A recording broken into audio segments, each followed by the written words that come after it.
I never considered myself a confrontational person. I preferred to keep my head down, do my work, and avoid drama, but everything changed one ordinary Wednesday afternoon at my office job. I was sitting at my desk, typing up a report, when I overheard a hushed conversation from the break room. It was Emily and Tom, two co-workers I thought I knew well. Their voices were low but urgent, like they were discussing something that could shake the walls. Curiosity gnawed at me, so I paused my typing and strained to hear. My heart raced as I caught snippets between their whispers. "He can't find out," said Emily. "We'll both lose everything if he does." Who were they talking about? A million scenarios crashed through my mind, each more bizarre than the last until I finally settled on the most obvious. It must be about our boss, Mr. Jenkins. He had a reputation for being ruthless, but he wasn't the only one in the office with secrets. I stewed in my chair for a few minutes, weighing my options. Should I confront them? Should I ignore it? My gut told me I needed to know more. I snuck into the break room, heart pounding, finding only Emily with her back to me, focused on her phone. I feigned ignorance. "Hey, what's up? You guys sounded intense." Emily jumped, spinning to face me with wide eyes. Nothing.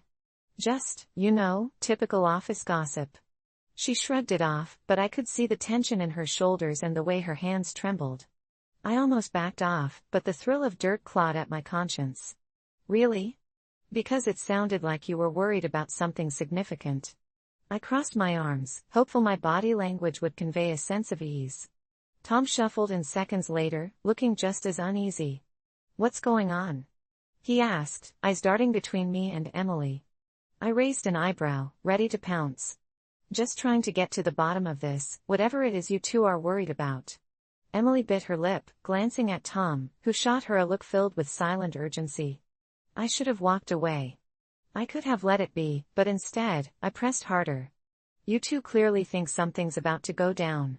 Is it about Jenkins?" The silence that followed felt heavy and palpable, like a noose tightening around us. "Look, it's complicated," Emily finally stammered, her voice barely above a whisper. "Just forget it. For your own good." My heart raced, but something in my gut felt that I was pressing on the right wound.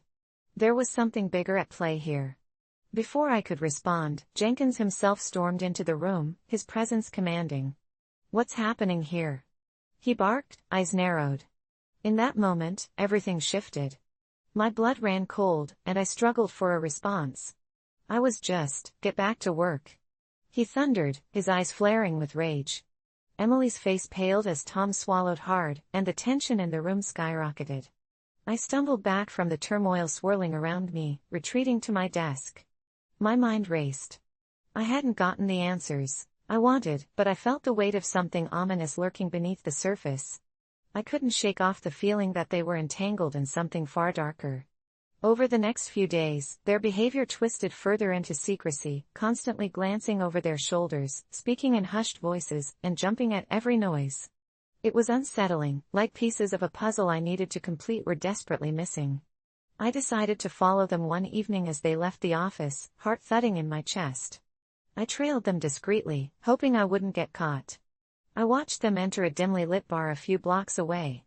For a moment, I debated turning back, the weight of curiosity pulling at me, but a forceful urge pushed me forward.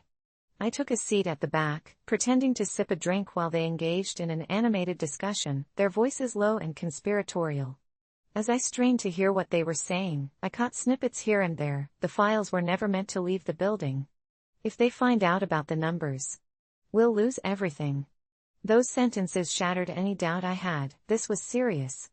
I slipped out quietly, needing time to process the revelation. I spent that night tossing and turning, my mind racing with what I had discovered. I was on the verge of uncovering some kind of scandal. Should I expose them? What would they lose? What would I potentially gain? It was tempting to consider, until honesty began to churn in my gut, slowly turning the knife. Every few hours, a wave of panic washed over me as I envisioned the consequences of bringing this to light. I tried talking myself out of it. Perhaps it was none of my business. Maybe I should just let it go, but the gnawing feeling persisted. Finally, I succumbed to my instincts as I made a plan to confront Emily the next day when we were working late again. The afternoon dragged, and I felt the pressure mounting within me, muscles tense and thoughts chaotic as I prepared for what I knew had to happen. When the clock hit 6, I caught Emily alone in the break room, filling her mug with coffee. Time slowed down as I gathered my courage. "We need to talk," I said, my voice steady despite my racing heart. She looked at me, eyes wide with suspicion. "About what?" "About Tom, about Jenkins, about whatever you two are hiding." She put her coffee down, glancing around as if fearing someone would overhear. "This isn't the place," she began, but I interrupted her. "No, listen, I can't ignore this. Whatever's going on, it's bigger than just you two, and if it's as dangerous as it sounds." It felt like a dam had broken. Fear flashed in her eyes as she shook her head. "You don't know what you're getting into. You need to walk away. Please." But her plea only made me want to push harder, to find out exactly what they were so afraid of. "I can't do that. I want the truth."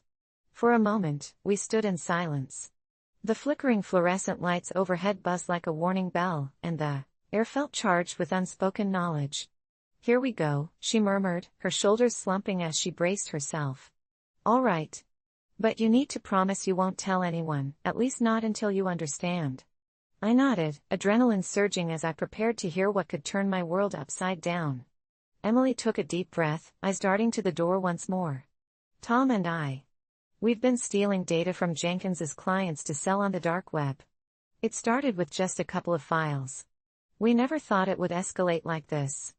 I felt every word hit me like a punch, ripping through the protective armor I had convinced myself I wore. My stomach went queasy. "This is..."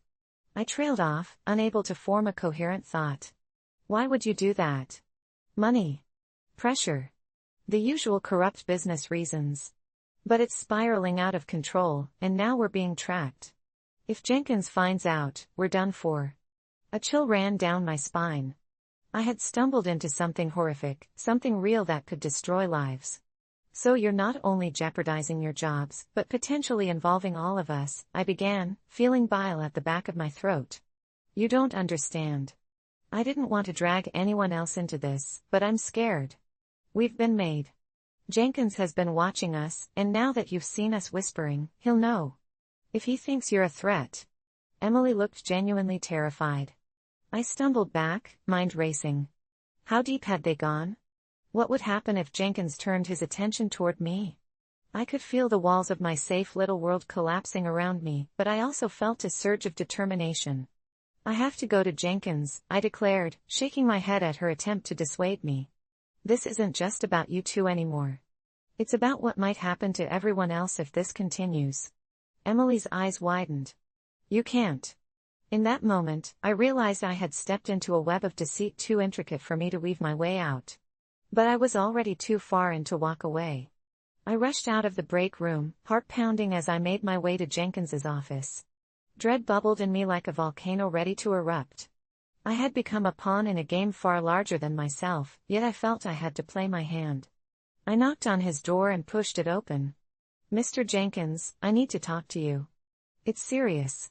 His expression was clouded with irritation as he looked up from his screen. "What is it?" "I'm busy." Those words echoed ominously, and I felt the weight of my decision crashing over me. "I've overheard something that could affect the company. I think you need to know about Tom and Emily." The cruel smile that crept across his face chilled my bones. "I like that you're trying to be a good employee. But trust me, you have no idea what you're getting into." I felt like I had walked into a trap, heart racing as the essence of fear sank deeper into me. "They're stealing information," I blurted out. "Selling it.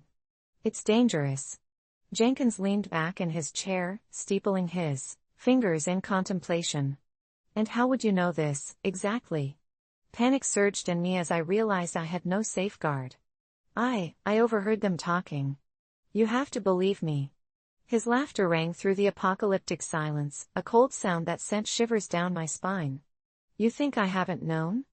I let them play their little game while I kept tabs. Now I have you to add to the mix. How convenient." My heart sank. "What do you mean?" His sharp smile cut through the air. "You're all part of this now. Whether you realize it or not, they were never the players. You are." I stumbled back, cold sweat coating my brow. What can I do?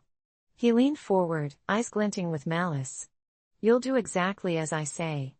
Or else you'll end up like them.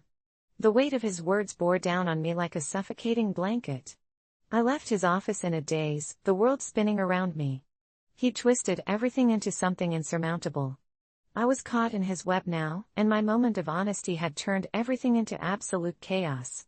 Days turned into weeks as I spiraled deeper into this madness. I felt trapped, knowing the secrets but feeling powerless to act. Emily and Tom, once my targets of confrontation, had become part of my growing horror. I barely slept, waiting for the other shoe to drop. Then one fateful afternoon, as I typed aimlessly, the office fell silent, an uncanny stillness strung tight as a bowstring. Anxiety crept in like a dark fog, and my heart pounded in my chest. The silence was so heavy that I thought it might suffocate me. Suddenly, the office doors burst open. It was a swarm of dark-suited individuals, their expressions unreadable. Panic ignited like wildfire. They moved through the office with haste, all eyes darting to see what was happening. I felt the blood drain from my face as I realized what was happening. Jenkins, I gasped, recognizing him at the center of the storm, fear painted across his features. He turned, meeting my gaze, and for the first time, I saw something raw in his eyes, a hint of vulnerability amid the chaos. What's going on? I whispered, dread pooling in my stomach. He glanced at me, then looked away. I don't know, he rasped, panic creeping into his voice as they pulled him aside. In that moment, I recognized an escape clause in the chaos. Facing my own fear, I slipped into the shadows of the office, avoiding their gaze. Ellie and Tom were sharing a look across the room, their hardened expressions dissolving into something soft and unreadable. I could feel the fear thickening around me, melding with dread, until it hit me like a truck. This was the curse of honesty that had ensnared us all. A truth laid bare but riddled with pain, and the gravity of it all had pulled us close to ruin. Later that night, as the cacophony of whispers shrouded me, cloaked in darkness, I reflected on what I had learned. The lesson etched itself into my bones, some truths weave a web too tangled for a single person to unravel. I wished I had kept my mouth shut, opting for the comforting silence that had once lulled me. I had confronted what I thought needed addressing, but the reckoning had reached far beyond anything I could control. And while I learned the price of honesty that day, I also learned that sometimes, words can be a double-edged sword, cutting through the air before they cut through your life. Thus, I realized the only way to survive was to lay low, to preserve the lives that remained unscathed, and hope the tides would eventually calm. It was a lesson in honesty, but at a cost I couldn't afford to bear. I regret not taking a chance, a story of missed opportunities. It's funny how life works sometimes. You don't even realize when the moments that could change everything are slipping through your fingers, not until it's too late. I didn't realize it when I had the chance. I was young, reckless, and filled with that strange confidence that only comes from being naive enough to think nothing could go wrong. But looking back, I wish I had known then what I know now. It was a few years ago, during my last year of college. I was stuck in a routine, waking up for classes, spending hours in the library, hanging out with friends when I had the time, and doing my best to avoid thinking about what would come next. I didn't really know what I wanted out of life, and that uncertainty made me hesitant. I had a friend, Sophie. She was the complete opposite of me, spontaneous, adventurous, and always up for something new. We'd met during freshman year, and even though we were different in almost every way, we became close. She was the kind of person who'd drag me out of my comfort zone, convincing me to go to that party I didn't want to attend, or to skip class just to take a walk with her through the city. She was also the type to chase after what she wanted, no hesitation. I admired that about her, but I didn't think I could live like that. I was always too cautious, too afraid of making the wrong choice, of doing something that might screw up my future. Sophie, though, she didn't care. She had this dream of moving to New York City after graduation. She talked about it constantly, how she wanted to be a photographer, how she could picture herself walking the streets, capturing moments, living her dream. I thought she was crazy. I'd never been to the city, but I didn't think someone like her, someone with big aspirations and no backup plan, would make it. I was happy to stay where I was, taking the safe route, aiming for the job I thought I should have. But Sophie. She made things happen. I'll never forget the night she sat me down in our favorite cafe, the one we used to go to when we needed to talk. She looked serious, her eyes wide, as if she had something important to say. She told me she had been offered a photography internship in New York. It wasn't just any internship, it was with a major agency, one that could open doors to the kind of career she'd always dreamed of. I remember how excited she was, how she practically glowed when she spoke about it. But she also told me something that I didn't expect. She wanted me to come with her. She didn't want to go alone, and she thought we'd be great together in the city, both of us starting fresh, finding our way. She said she needed someone who knew her, someone who could help her settle in and keep her grounded while she took risks. And there it was, the choice that could have changed everything. I could have said yes. I could have thrown caution to the wind, packed up my life, and gone with her. But instead, I did what I always did. I hesitated. I asked her about the risks, about how we would make it in such a big city, how I would get a job. I asked her how we would afford rent, how I would even survive in a place like that. She tried to reassure me, saying we could figure it out together, that she knew people who could help, that we had time to plan. But I couldn't get past the fear. The fear of failure, the fear of not being good enough, the fear of leaving everything behind. I couldn't do it. So I told her no. I said I wasn't ready, that I needed to stay where I was, that I had a future to build, and New York wasn't part of it. Sophie was disappointed, but she didn't push. She understood, or at least, I thought she did. She ended up moving to New York by herself, and I stayed behind. For a while, I convinced myself that I had made the right decision. I told myself that I was being practical, that my future was too important to risk it all on a whim. I threw myself into my studies, got a job in the city, and kept moving forward, just like everyone else. But the truth is, I didn't stop thinking about Sophie. She kept in touch, sending me photos of her adventures in the city, photos of iconic places, people, and moments that I knew I could have been a part of if I had just taken that leap. It was hard not to feel a pang of regret each time I saw her photos on social media, or heard her talk about the new friends she had made, the projects she was working on, the people she was meeting. It was even harder when she would call me, her voice filled with excitement as she told me how much she loved it there, how everything was falling into place. And then one day, I got the message. It was from Sophie. It had been months since we last talked in person, and this was the first time in a while that she had called me directly. I met someone, she said, her voice trembling with emotion. I met someone who sees me, who gets me. I think I've finally found what I was looking for. I didn't know how to respond. I wanted to be happy for her, but a part of me couldn't shake the feeling of loss. It wasn't that I wanted to be the one for her, it was the fact that I had missed out on everything. I had missed out on the chance to take risks, to change my life, to follow a dream that wasn't even mine but felt like it could have been. I had chosen the safe route, the easy route, and now it was too late to go back. That was when it hit me. I had wasted so much time, so many years, being afraid to take chances, being afraid to fail. I had passed up so many opportunities because I didn't want to mess up, but in the process, I had missed out on everything. Sophie had taken the leap, and now she was living the life she had always dreamed of. Meanwhile, I was stuck in the same place, in the same routine, wondering where it all went wrong. I tried to convince myself that it wasn't too late, that I could still make a change, that I could still take chances. But deep down, I knew I had missed my window. I had missed my chance to be a part of something bigger, to live a life that wasn't dictated by fear and uncertainty. And as I sat in my small apartment that night, alone with my thoughts, I realized that I would always regret not taking that chance. Maybe it's the fear that holds us back, or maybe it's just the way we convince ourselves that we're not ready for change. But one thing is certain, when you let those opportunities slip away, when you let fear rule your choices, you'll find yourself looking back with nothing but regret. So, if you're reading this and you're standing at a crossroads, unsure of what to do, unsure of whether to take the leap, do it. Take the chance. Don't wait until it's too late like I did. Because one day, you'll realize that the opportunity you passed up was the one that could have changed everything. And you'll wish you had taken it. I've hesitated to share this story, and now that I'm putting it into words, my fingers tremble as I type.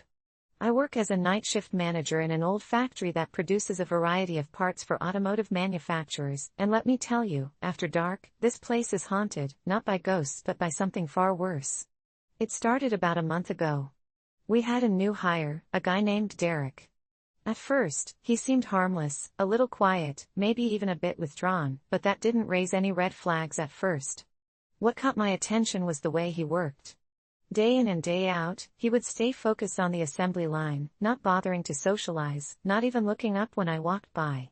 The rest of the crew would clock out, swap stories, or joke around, but Derek was like a phantom, a shadow wandering through the factory floor, and as days turned into weeks, I noticed things about him that made me uncomfortable. The lights in the factory are dim after hours, flickering occasionally, but every night I'd find Derek pulled away from his station, staring blankly at the darkened corner of the room, as if he were waiting for something. I remember vividly one evening, I approached him because he hadn't moved for what felt like ages, and as I got closer, I noticed a thin layer of sweat on his brow. "Hey, you all right?" I asked, trying to gauge where his mind was. He turned to me, and his eyes were wide, almost feverish, like he was half awake from a nightmare. "Did you hear that?" he asked in a whisper, glancing toward the shadows. "Hear what?" I replied. He shook his head and went back to his work.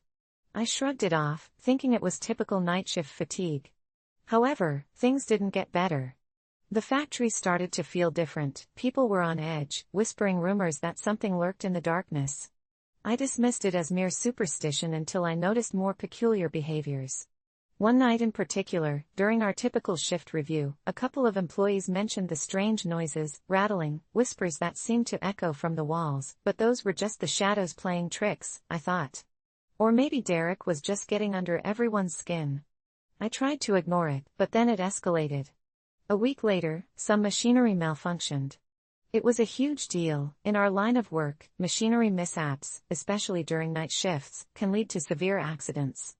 I was called immediately to the scene, and you won't believe what I saw. When I arrived, the lights were flickering aggressively, and Derek stood alone, somehow managing to look both terrified and entranced. The assembly line had gone haywire, parts scattered everywhere, and I had to scream my orders to get control of the situation before anyone could get hurt. When I finally reached Derek, I shouted, "What happened? Why didn't you call for help?" His eyes were wild. He responded, barely audible, "I can't let it in." I thought he was just panicking, but the way he spoke chilled me to my core. "What do you mean?" I probed, and that's when he let slip that he'd started to hear voices at night, haunting whispers that beckoned him deeper into the factory's labyrinthine recesses. But he wouldn't explain what they wanted. After that night, I should have put my foot down and had him sent home. Instead, I made the mistake of thinking it could be a phase, until it wasn't. The situation continued to decline. Derek began showing up for work wearing odd clothes, layers of thick clothing that didn't match the factory's barren aesthetic, always dark colors that made him look like he was part of the gloom itself.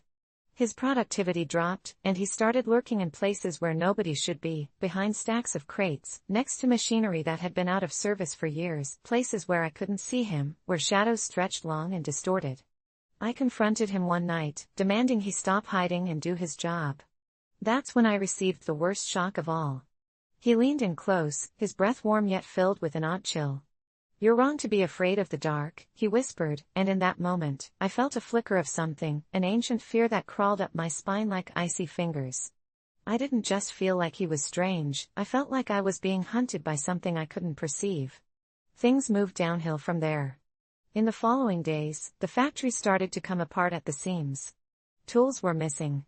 Employees refused to work near Derek, and on one particularly disturbing shift, I found one of my best workers, Jenna, huddled on the floor, shaking, mumbling about someone watching her. I called her name, and as she looked up at me, I saw the fear that had overtaken her, her eyes darting around wildly as though something lurked just behind me. It hit me then that whatever was happening wasn't just in Derek's head, it was in all of ours. It escalated quickly from whispered fears to sheer chaos. One night, Derek disappeared entirely.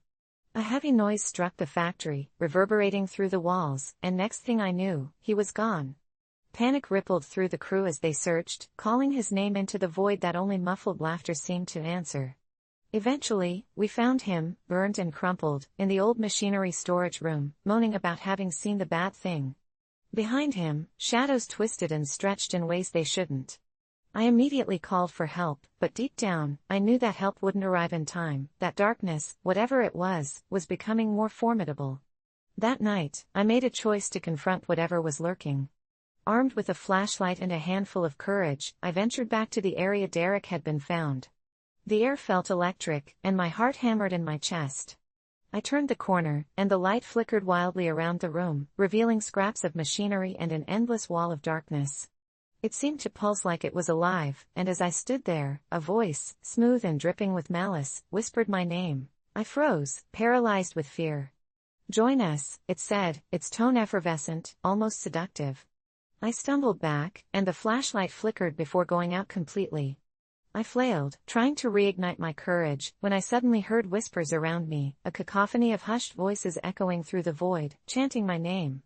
I fled, knocking over a stack of metal scraps as I scrambled to get away, my heart racing, desperately searching for the exit. As I burst out into the main area, I realized the factory was no longer the same. It seemed more alive, almost sentient. Was it the aftermath of Derek's lingering presence or something immeasurably darker? I couldn't tell. The next morning, I reported everything that happened, but nobody believed me. They thought I was suffering burnout, just another casualty of a troubling night shift. But I dealt with a difficult situation at work, and I had to implement my strategy of survival. I quit the job. Every night since then, I dream about that factory, and I think of Derek, and sometimes I hear my name whispered among the shadows. When I lay in bed, I can almost convince myself that I'm safe, but deep down, I know they're still out there, waiting, watching, and who knows how many others will find themselves trapped in their own nightmares. So, if you ever find yourself in a factory that feels a tad too dark, remember my story and don't look too closely into the shadows. You just might discover something looking right back at you. I never thought my anxiety would lead me to such an unusual encounter, one that both terrified and transformed me. I used to dread public settings, crowded cafes, busy elevators, even the local grocery store. Just thinking about being around other people set my mind racing, my heart pounding in my chest like it was trying to escape. On that particular Thursday evening, I had just finished another grueling week at work, and my best friend, Mia, urged me to join her at an art exhibit downtown. "It'll be fun," she insisted, her excitement palpable over the phone. But all I could focus on was the idea of being surrounded by crowds, strangers brushing past me, and the constant chatter that would surely drown out my thoughts. For days, I tried to convince myself to say no. But eventually, after a combination of guilt and a desire to break out of my self-imposed isolation, I relented. "Fine, I'll go, but only for a little while," I reluctantly replied. As the time approached, I prepared myself, donning a comfortable sweater and my most grounding pair of sneakers. My palms were clammy, my stomach churned with unease as I stepped out of my front door, but I pushed through and hopped on the subway, hardly able to focus on anything besides the growing sense of dread gnawing at me. The neon lights and rushing sounds blurred into a surreal dreamscape until I found myself finally at the gallery doors, where Mia greeted me with a wide grin. I wished I could share her enthusiasm, but the way my heart was racing made me feel like a deer caught in headlights. The gallery was packed, an overwhelming sea of bodies moving from one exhibit to the next. I stood stiffly at the entrance, my breath quickening and my head spinning as I scanned the room. The walls adorned with vivid art pieces seemed to swirl in front of my eyes, and I struggled to focus on any one. I felt a tightness in my chest, the panic creeping in slowly. Mia grabbed my hand, and we made our way toward a large piece that resembled a chaotic explosion of color. "Isn't it beautiful?" she cooed. I wanted to agree, but all I could think about was how to escape without making a scene. Just then, I caught sight of a woman across the room who seemed to be staring right at me. I had never seen her before, but something about her seemed familiar. It was as if she existed beyond the realm of typical strangers, standing out against the vibrant backdrop of the gallery. She wore a deep purple dress that flowed like liquid amethyst around her, and her dark hair cascaded over her shoulders like a waterfall. I blinked, and for a moment, it felt like the world around us dimmed, the chatter fading into silence. Her eyes locked onto mine, and I instinctively looked away, letting out a shaky breath. I was in the middle of an internal battle. I wanted to leave, but something anchored my feet to the floor. Mia tugged me toward another painting, and I felt enormous guilt rising. It was all too much. Before I could process my thoughts, I turned to Mia, my voice barely above a whisper. "I think I'm going to head out." "No, please don't," she pleaded, her grip tightening on my arm. "Just breathe. We've barely started." Can we try to enjoy this together? That's when I looked back at the woman, and to my astonishment, she had moved closer. In the thrumming chaos of the exhibit, she appeared as a calm presence amidst the storm. I held my breath, and somehow, her expression managed to ground me. It was as if she could see my anxiety without me saying a word. I tried to persuade myself that this was all in my head, a figment of my imagination trying to make sense of the overwhelming environment around me. But the woman tilted her head slightly, inviting me to come closer without uttering a single word. Against better judgment, I found myself drifting away from Mia, who was completely engrossed in her own conversation. I approached the woman, my heart hammering. Hi, I said, scarcely believing I had broken the silence. Hi, she replied with a melodic, soothing voice that seemed to wrap around me like a warm embrace. I sensed you were struggling. The energy in this place can be overwhelming, can't it? At that moment, her understanding flooded over me like a wave, washing away some of the tension that had been clenching my chest. Yes, it really is. I heard myself say, amazed that I could speak so freely without feeling the suffocating waves of anxiety crashing down. Would you like to take a walk? She suggested, gesturing toward a quieter corner of the gallery. I hesitated, torn between my instincts to flee and the unexpected comfort I felt in her presence. I glanced back at Mia, who was in deep conversation, oblivious to my plight. The woman smiled warmly, extending her hand. Something about her felt trustworthy, calming, a stark contrast to everything else in that chaotic exhibit. I nodded, and we walked, side by side, into a more serene space. We stopped in front of a large abstract painting, the brushstrokes swirling around like a tempest. Art has a way of speaking to us, she said. Did you know that many people find solace in viewing art? It can act as a mirror to our feelings. I listened intently, mesmerized by her passion. Talking with her felt like therapy, like she was unlocking the wall I had built around myself. We stood in silence, letting the colors of the painting wash over us, and slowly, I found myself breathing easier. What's your name? I finally ventured, breaking the magical moment. I'm Alara, she replied, her eyes sparkling with a wisdom that suggested she had experienced these emotional battles herself. And you? I'm Sam, I said, a smile creeping onto my face, surprised at how natural this felt. So, how do you cope with anxiety in public? I asked, curious. Most people count to 10 or focus on something around them, but for me, it helps to connect with nature, I chuckled, not fully understanding how that applied to a crowded gallery, but intrigued by her insight. Maybe you could try it next time, Sam. Close your eyes for a moment. What do you hear? I felt a little silly, but I obliged, closing my eyes. The ambient noise faded into a hum, and for the first time that night, I wasn't only listening to the din of the crowd or feeling the weight of my anxiety, I began to hear snippets of laughter, the click of cameras, the gentle rustle of fabric as people moved. In that moment, I realized I wasn't ultimately alone in this chaos. I opened my eyes, looking at Alara. Something overwhelming shifted inside me, as if her words had crafted a lifeline through my turmoil. Thank you, Alara, I murmured, my heart lifted from a place of dread to one of possibility. She smiled knowingly, and I felt a connection that transcended our brief encounter. Just remember, the world can overwhelm us, but we have the power to connect with it. Take small steps, find what grounds you. You're stronger than your anxiety. With that, she turned away, giving me space. Mia popped into view, eyebrows raised. Where did you go? I was looking for you everywhere. She seemed oblivious to the encounter I'd just experienced, and for a moment, I hesitated, afraid that if I spoke about Alara, I might lose that sense of connection. But as I opened my mouth, I realized my fear was loosening its grip, fading like the sounds of the gallery. I met someone amazing, I finally said. I think I'll be okay.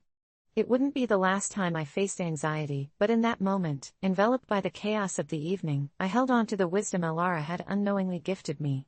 I felt lighter, more present, as we moved through the exhibit together. Against the vibrant backdrop of color, sounds, and strangers, I found my own space to breathe, one small victory at a time. Thank you for listening to my story. This isn't just a story about reconnecting with my heritage, it's a chilling recount of what I stumbled upon while digging through my family's past. It all started when my grandmother passed away last year. I went back to her small house, tucked away at the end of a winding road, to sort through her belongings.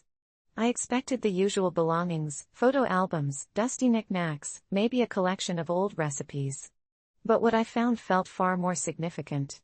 It was an old, leather-bound book that looked like it hadn't seen the light of day in decades.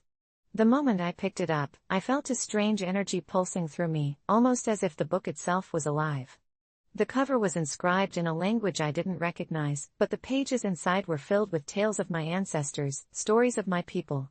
The further I read, the more I realized these weren't just ordinary tales, they were filled with legends, rituals, and customs, some steeped in darkness. One passage spoke of an ancient festival held in the woods near my grandmother's house, a gathering of sorts, where our ancestors would commune with spirits.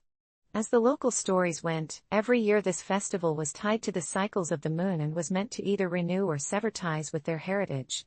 The last entry was dated over 50 years ago, and it ended without conclusion, hinting at an ominous event that marked the festival's end. Driven by both nostalgia and an urge to uncover more about my identity, I decided to seek out that very festival, the one my ancestors had practiced, and, unbeknownst to me at the time, awaken dormant forces. With some digging, I was able to find out the festival would be held again under the new moon in a week's time. I gathered a few friends, who were just as intrigued, and we set out to the woods. As we made our way through the dense trees, a thick fog enveloped us, casting an eerie silence over the place. I remember feeling a knot in my stomach, but my friends laughed, lightening the mood. They were mostly city kids, used to bright lights and loud sounds. This rural retreat was new territory for them. As dusk fell, we stumbled upon an overgrown clearing, dotted with crumbling stone structures and the remnants of what looked like an old fire pit in the center. The air crackled with an unusual charge. It felt as though we weren't the first to arrive. My heart raced as I noticed strange symbols carved into the stones, matching the ones from the book. Strangely, they felt familiar, like echoes of a long-forgotten language. We set up a small fire and started our own mini-celebration, eager to honor the spirits of our ancestors, or so we thought. As we drummed and sang softly, I felt the atmosphere shift, the temperature dropped, and the fire flickered wildly, casting grotesque shapes on the trees around us. Suddenly, my friend Taylor shouted. From the corner of the clearing, a figure emerged, barely visible in the shadows. My heart pounded in my chest as it stepped closer. It was clad in what looked like tattered robes, ethereal and otherworldly. It raised a hand, and an unsettling stillness enveloped the area. "You have awakened us," it spoke, a voice like rusted metal scraping against stone. My instincts screamed at me to run. But something held me there, paralyzed. It continued, "You seek to reconnect, yet you do not understand the burden it carries. This is not merely a tribute, you invoke us as it was done many moons ago." We were being watched, drawn into something ancient and unforgiving. As the figure spoke, more shadows gathered at the outskirts of the clearing, growing bolder, pressing closer. Their eyes shone with an unnatural glow, and the air was filled with guttural whispers that made my skin crawl. Panic erupted among my friends. They began to back away, eyes wide in terror. But I couldn't move, still caught in the thrall of the figure's presence. "You must choose," it said, "to honor us or forsake your bond." Desperation gripped my heart. I thought about those I loved, my grandmother, who had cherished our heritage and who had once guided me through our traditions. All I wanted was to make her proud. But was it worth it? The whispers grew louder, echoing through the clearing, drowning out reason. In a moment of clarity, I remembered the warnings from the book and sought to break free from the spell. I closed my eyes and called out to my ancestors, hoping for guidance and clarity. The figure began to fade, and so too did the shadows. With a final gasp, I shouted, "I honor you, but I cannot bear your weight." The clearing exploded in blinding light as the shadows dissipated, leaving behind only the crackling embers of our fire. My friends rushed back, nearly tripping over themselves as they made for the path out of the woods. I took one last look at the clearing, now just an empty space filled with echoes of the past. That night, we didn't speak much, we were all too shaken by what had transpired. I never returned to that forest. In the following days, I researched more, realizing our ancestral tales were a tapestry of beauty and horror, intertwined with the spiritual obligations I had unknowingly invoked. I understood now that the journey to reconnect with my roots wasn't just about learning, it was about respect, recognizing the boundaries that should not be crossed. I still have that leather-bound book sitting on my desk, a reminder of what I uncovered, both terrifying and beautiful. Sometimes, in moments of silence, I hear faint whispers, and I know all too well that I've only just scratched the surface of my heritage. In embracing my roots, I learned that there are places where the veil between worlds thins, and some echoes should remain undisturbed. I share this not as a horror story, but as a cautionary tale. Heritage is valuable, but with it comes an immense responsibility. If you're drawn to the past, tread carefully. Sometimes, you may just awaken what was meant to remain asleep. The time I gave advice and it backfired spectacularly. It was supposed to be a simple thing, giving a piece of advice to a friend, something I thought would help them. At the time, I had no idea how badly it would backfire. It all started one Friday afternoon when I met up with my friend Mark at our usual spot, a coffee shop near our office. Mark had been struggling with his relationship for a while. He'd been dating Lisa for nearly a year, and things weren't going great. There was constant tension between them, and he couldn't seem to figure out why. It wasn't that they didn't love each other, it was more like they were two people who had drifted apart but couldn't let go. He had been asking for my advice for weeks, but I'd never been able to offer anything concrete. That day, however, something changed. He sat across from me, his hands wrapped tightly around his coffee cup, looking like a man on the edge. "I don't know what to do, man. I feel like every time I try to talk to Lisa, she shuts me down.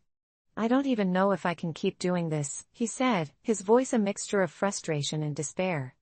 I could see the desperation in his eyes, and for some reason, I felt compelled to offer him some words of wisdom. I wasn't an expert on relationships, but I'd had my fair share of ups and downs. "Look, man," I said, leaning in, "sometimes in relationships, you have to put yourself first. If you're feeling unhappy, if you're feeling like things aren't working, you need to communicate that. But you also need to take a step back and think about what you truly want. You've got to be honest with yourself and with her." I could see Mark nodding, taking in my words, and for a moment, I thought he was really starting to get it.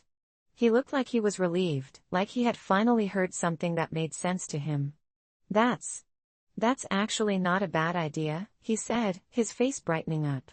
"I think I'm going to do it. I'm going to tell her how I feel, and maybe we can work through it." I felt a surge of confidence in that moment. I thought I had helped him.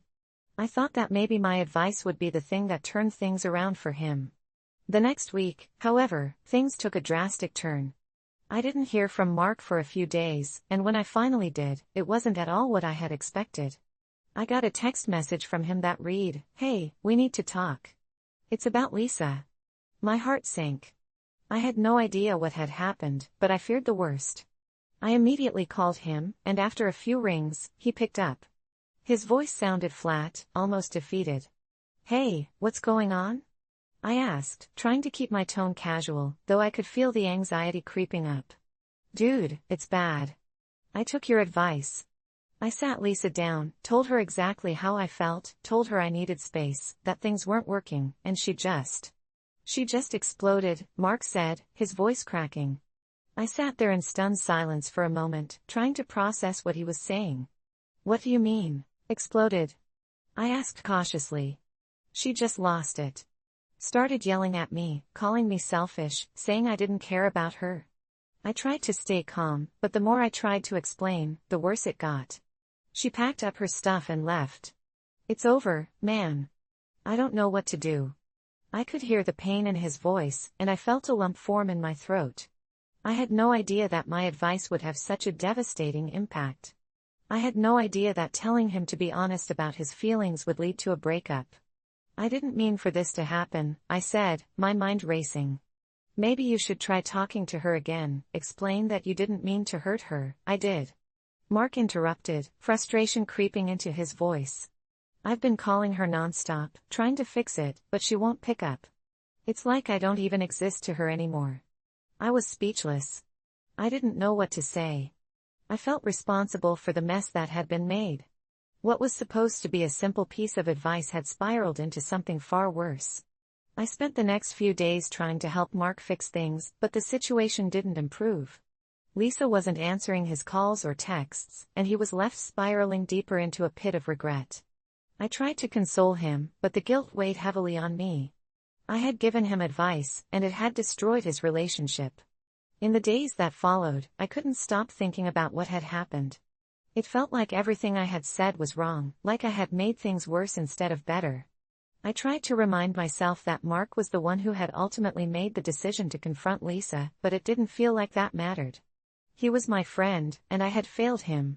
Then, one day, a few weeks after the breakup, I received a message from Mark that caught me completely off guard. "Hey, I need to talk to you," the text read. My stomach dropped. Was he going to blame me for everything again? Was he angry with me? I called him immediately, and this time, when he answered, his voice was lighter, almost relieved. "What's going on?" I asked, still bracing myself for the worst. "I know this sounds crazy, but I think I've figured it out," Mark said. "I've been thinking a lot about what you said, about putting myself first and being honest with what I need. I didn't realize it before, but maybe I've been holding on to something that wasn't meant to be. Lisa and I weren't right for each other, and maybe that's why we were always fighting. I think I needed to hear what you said to finally see it." My heart skipped a beat. "So, what does that mean?" "It means I'm okay. I'm going to be fine.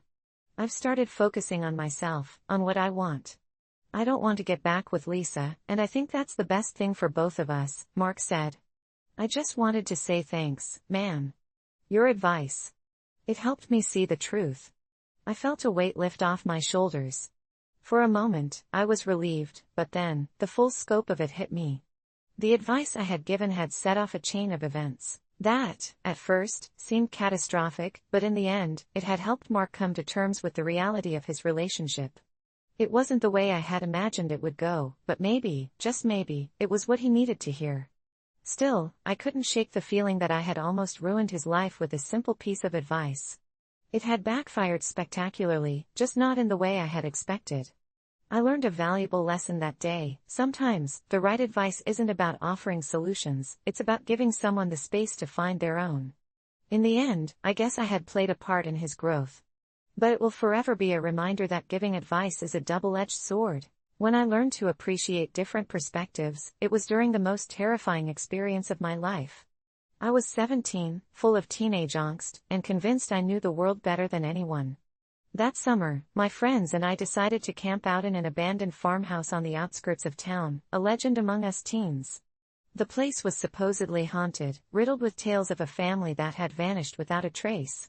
We thought it would be the perfect spot for some late-night ghost stories. I remember arriving at the dilapidated house with my friends, Ryan, Sarah, and Jake, our laughter echoing in the crumbling corridors. With a cool breeze wafting through broken windows and the sun slowly sinking behind the trees, we settled in, our bravado soaring higher than the walls surrounding us.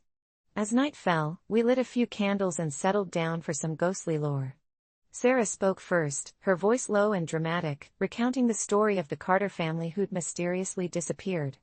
Her words hovered in the flickering candlelight, creating shadows that danced like spirits across the walls. Just as she finished, I felt a chill pass through the room, but I brushed it off as nerves, too immersed in the tale to heed it. Jake, ever the skeptic, laughed it off and suggested we explore the house. Against my better judgment, I agreed.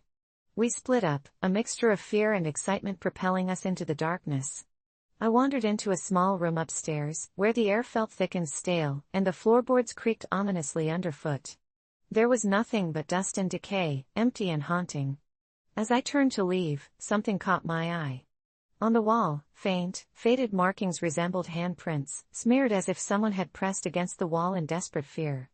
I felt a shiver run down my spine, the absurdity of the scenario creeping in as that teenage bravado began to wane. Just then, I heard a soft whisper. Fear clawed at my insides, but curiosity kept me rooted. I stepped closer to the wall and strained to listen. "Help us." The voice was weak, almost choked. I blinked, adrenaline spiking as I looked back and forth, wondering if my friends were playing some twisted prank.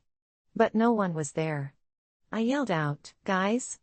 No response, only silence and the whispered plea that repeated, echoing in my mind. I turned on my flashlight, the beam slicing through the darkness, swaying erratically as I scanned the corners, searching for the source of that voice. Instead, it revealed scraps of peeling wallpaper and the remnants of a child's toy, just a ragged teddy bear lying among the debris. As I picked it up, I felt a sudden weight pressing on my chest, as if unseen ice bore down on me. I needed to get out of there, but my feet felt like lead. I stumbled back into the hallway, where the air thickened with an unexplainable dread. As I turned towards the stairs, I felt a cold gust sweep by me, and the whisper became a chorus, "Help us! Help us! Help us!" I sprinted down the stairs, heart pounding, but as I reached the main floor, I froze. My friends had gathered, wide-eyed and pale, a mix of fear and astonishment on their faces. I thought they'd seen something, but then I realized their attention was elsewhere. They were staring at a figure, a boy, no older than 12, with hollow eyes and a hollow expression, standing in the entrance. He looked transparent, flickering like a broken light. I felt sick. My thoughts raced as I fought against the urge to run. "Who are you?" Ryan's voice trembled, barely breaking the silence. The boy didn't respond. Instead, he raised a finger to his lips, urging us to be quiet. Then he turned and walked into the darkened hallway, his presence somehow both terrifying and heartbreaking, so fragile it almost felt like he'd crumble into dust. Without thinking, I followed him. My friends hesitated but eventually followed suit, curiosity overpowering fear. The boy led us to the back of the house, where the walls were covered in scribbled notes and drawings, horrifying glimpses into a fractured mind. They depicted sorrow, desperation, and longing. "Please, don't leave us," the boy finally whispered, his eyes pleading with us. "Help us find peace." My throat felt tight, understanding dawning on me. The boy wasn't a specter here to harm us, he was trapped, a remnant of the pain that had occurred within these walls. My heart went out to him, and I felt a deep longing to help this lost soul find solace. "But how? What happened to you?" I asked, my voice shaky. "We were taken, all of us. No one believed us," he said, his form flickering with every chilling word. A flash of memory suddenly struck me, the stories, the local legends. The Carter family had been declared missing after their home burned down decades ago. I had heard the rumors, they had fought a terrible battle to escape, but something sinister had stopped them.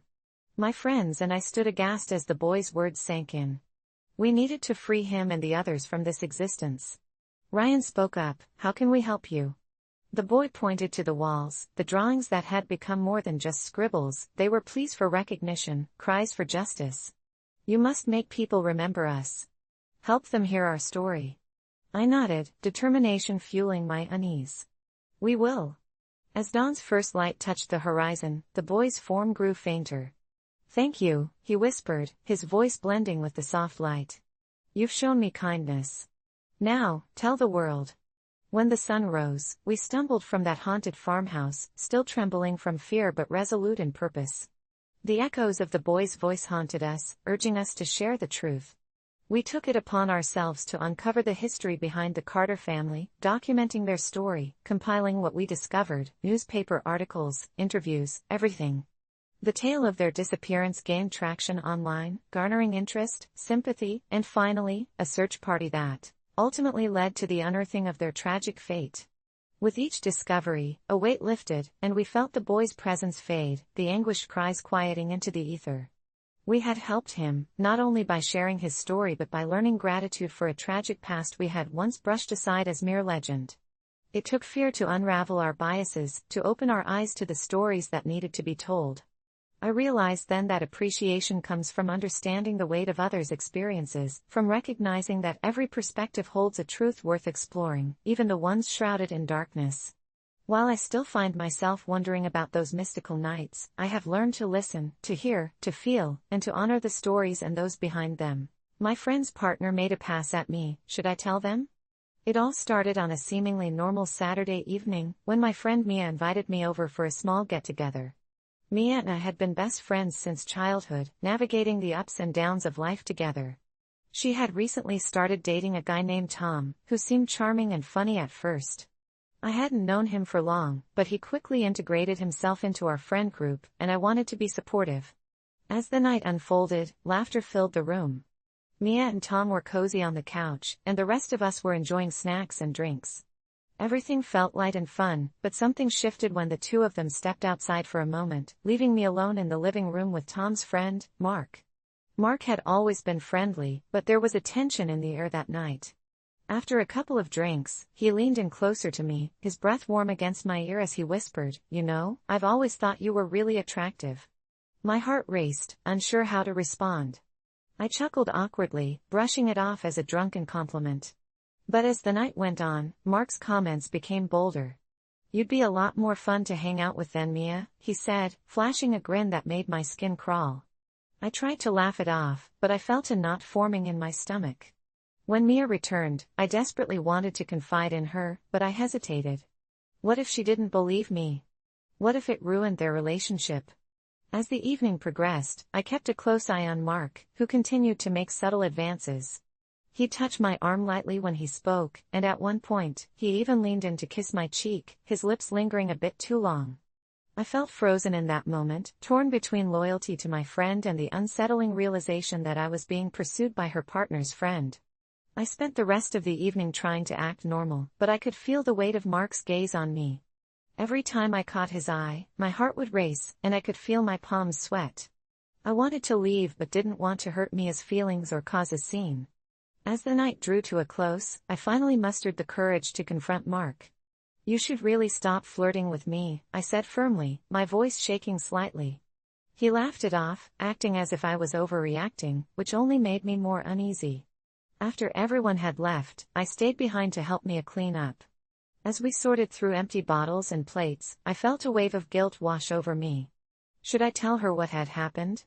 I imagined how she might react. Would she think I was lying or just trying to stir up drama? Mia and I had always promised to be honest with each other, but this felt different. I had never wanted to come between her and someone she cared about, especially not for something like this. That night, I hardly slept. I tossed and turned, replaying every moment in my head, questioning if I should reach out to Mia or keep my mouth shut.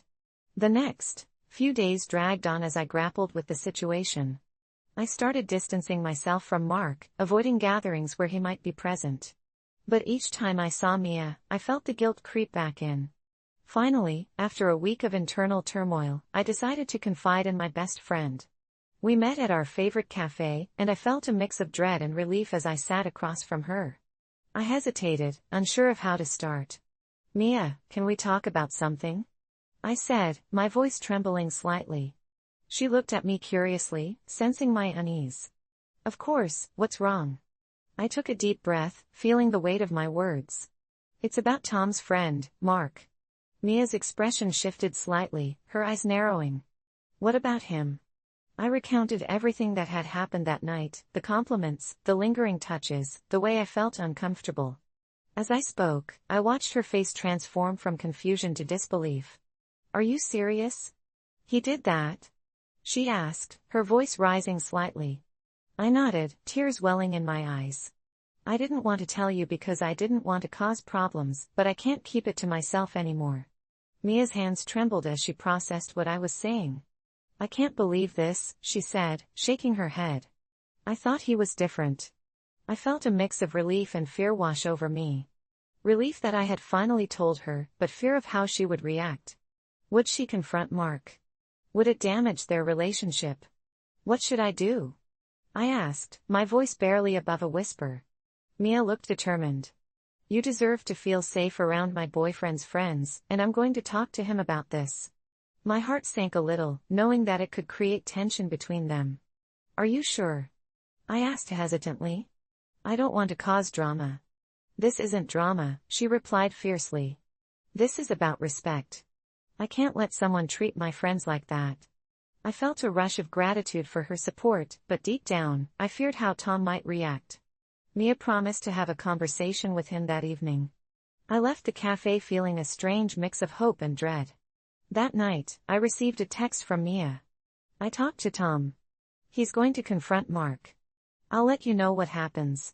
I felt a weight lift off my shoulders, but a gnawing anxiety settled in its place. Would Mark deny it? Would he retaliate against me for saying something? I spent the night anxiously awaiting her update, wondering how it would all play out. The next day, Mia called me, her voice shaky. "Hey, can we meet up again? I need to talk to you." My heart raced as I agreed, fearing the worst. When I arrived, I could see she had been crying. "What happened?" I asked, panic rising in my chest. Tom confronted Mark, and it didn't go well, she admitted, wiping her eyes. Mark denied everything and accused me of being jealous. He said I was just trying to break them up. I felt a surge of anger for her, knowing how unfair it was. That's ridiculous. You're not jealous, you're protecting yourself and your friends. Mia nodded, clearly hurt. But Tom is caught in the middle. He doesn't know what to believe.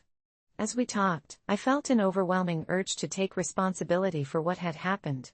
Maybe I should reach out to Tom, I suggested. I can tell him what Mark said and how uncomfortable I felt.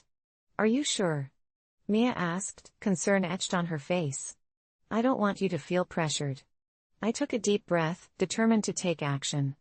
I need to be honest with him, for both of our sakes. That evening, I texted Tom, asking if we could talk. He replied almost immediately, agreeing to meet. As I walked into the coffee shop, my heart raced. When I saw Tom, he looked tense. Hey, he said, offering a weak smile. I've been hearing some things. I nodded, trying to keep my voice steady. I just wanted to clear the air about Mark. He made me uncomfortable at the party, and I feel like it's important you know what happened. As I recounted my experience, Tom's expression shifted from confusion to disbelief. I can't believe he did that, he said, shaking his head. I'm sorry you had to go through this. I felt a mix of relief and anxiety as we talked. Tom listened, validating my feelings and expressing anger towards Mark's behavior. I'll talk to him again, he said, determination in his voice. I left feeling hopeful that we were on the same page, but I still feared the fallout. In the following days, the tension in our friend group was palpable. Mark tried to brush off what happened, acting as if it were a joke, but it was clear that trust had been broken. Mia and Tom had to reevaluate their relationship with him, and it strained their dynamic. As the weeks went by, I learned how difficult it can be to navigate friendships and relationships when lines get blurred.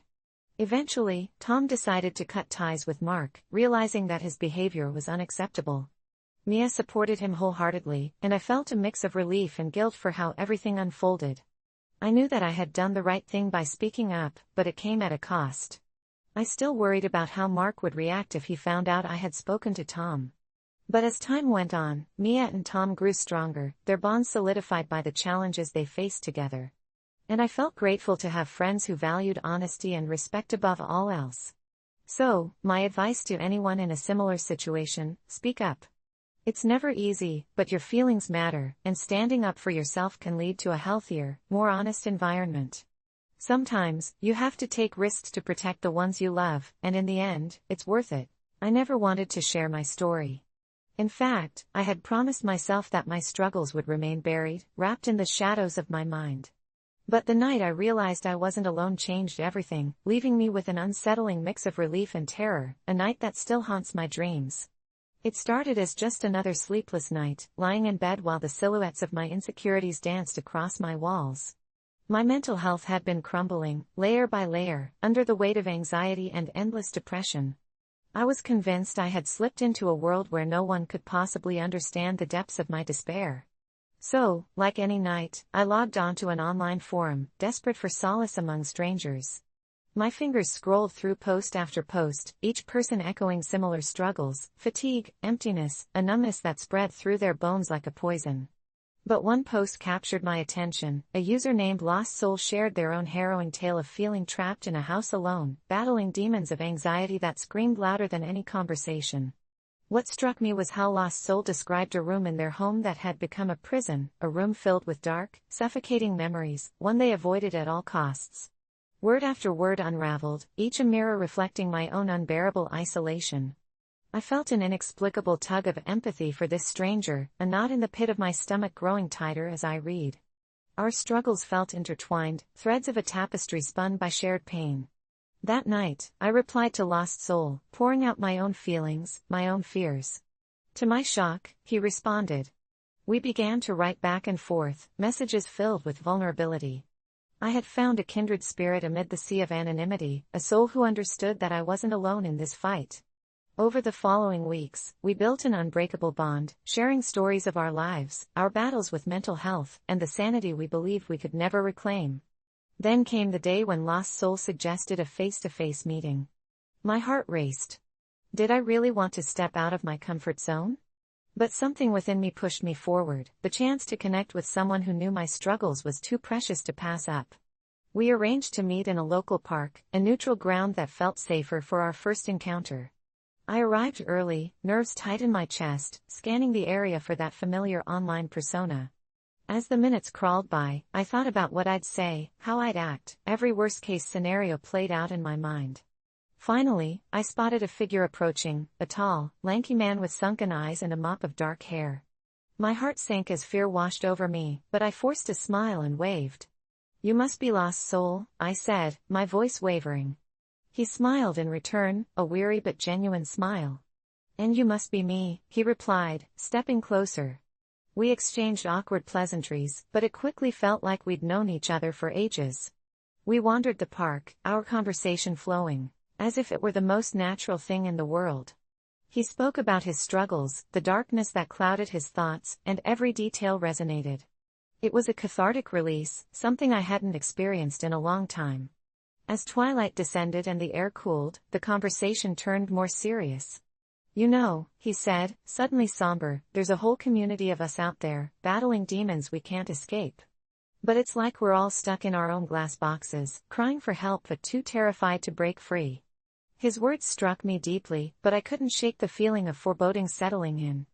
It was a dark truth I had known but never dared to vocalize. The weight of our struggles felt so heavy, so pronounced, as if they had begun to manifest physically between us. We decided to sit on a park bench, beneath a flickering street lamp, and for the first time, I felt the chuckle of darkness creeping in.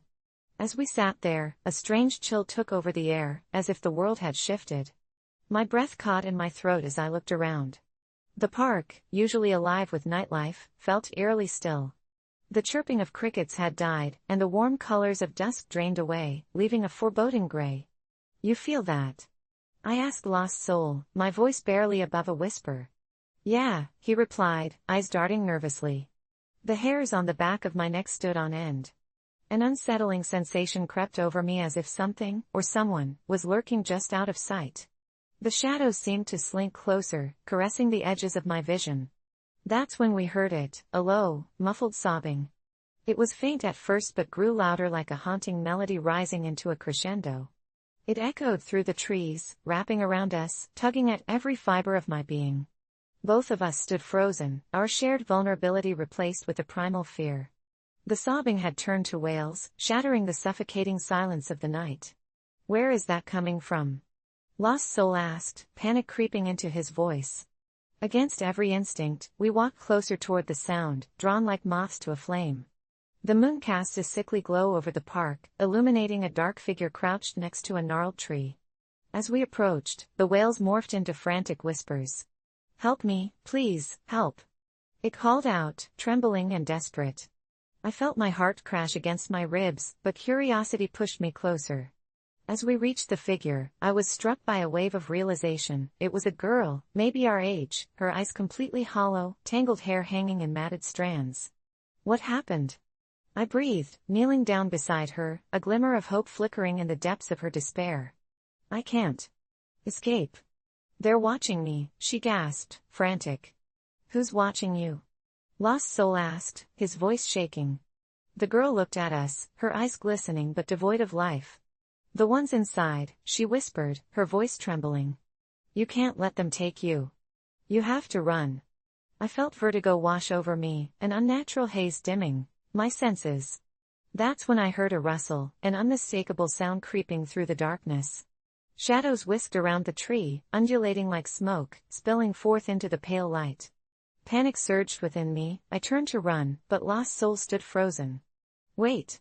he screamed, but it was too late. The dark tendrils had wrapped around us, dragging us into a suffocating embrace. An icy breath brushed against my neck as I struggled against the shadows, desperately clawing for freedom. All I could hear were their whispers, echoing our fears back to us, mocking our pain. I felt Lost Soul slip from my grasp, his terrified screams swallowed by the darkness. I couldn't tell if it was seconds or hours, but then, as suddenly as it started, it stopped. I collapsed to the ground, gasping for air, the world around us shifting back into focus. I blinked, the park's vibrance returned, but it was empty. Lost Soul was gone. The girl was gone. I scrambled to my feet and called for him, but there was no answer. I stumbled through the empty paths and into the streets, left marooned in the haunting silence, alone amidst the shadows that had claimed my only connection.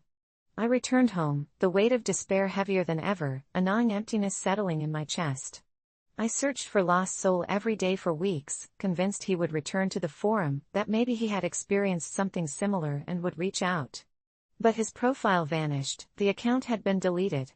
I hauntingly revisited that park, hoping against hope, but I never saw him or that girl again. The realization of solitude returned with a vengeance, reminding me of the shadows that hide in plain sight, waiting to claim the vulnerable. The haunting feeling remained, and as I scroll through social media, back to where I once found Lost Souls post, I see the countless messages from others who feel alone. But now, the stories feel different. They echo something far more profound, far darker. It's not just the struggle, I believe now that it's something else. Keeping our pain hidden draws those shadows closer, whispering our fears until we become ensnared. I don't have any answers, I can't explain what happened that night, why Lost Soul and the girl disappeared. But I write this now, hoping others will see. If you relate to the darkness, remember this: don't let those shadows consume you, don't allow them to isolate your spirit. Speak. Share. Find those threads that bind us together in our pain, before it's too late. Because I keep wondering, what if it happened to you, too? What if you stepped into the darkness and never stepped back out? So, remember to reach out, even if it feels impenetrable, because what lurks behind the shroud of your mind may not just haunt you, it may await your silence, fiercely waiting to claim another lost soul. An unexpected letter changed my relationship forever. It started like any other day.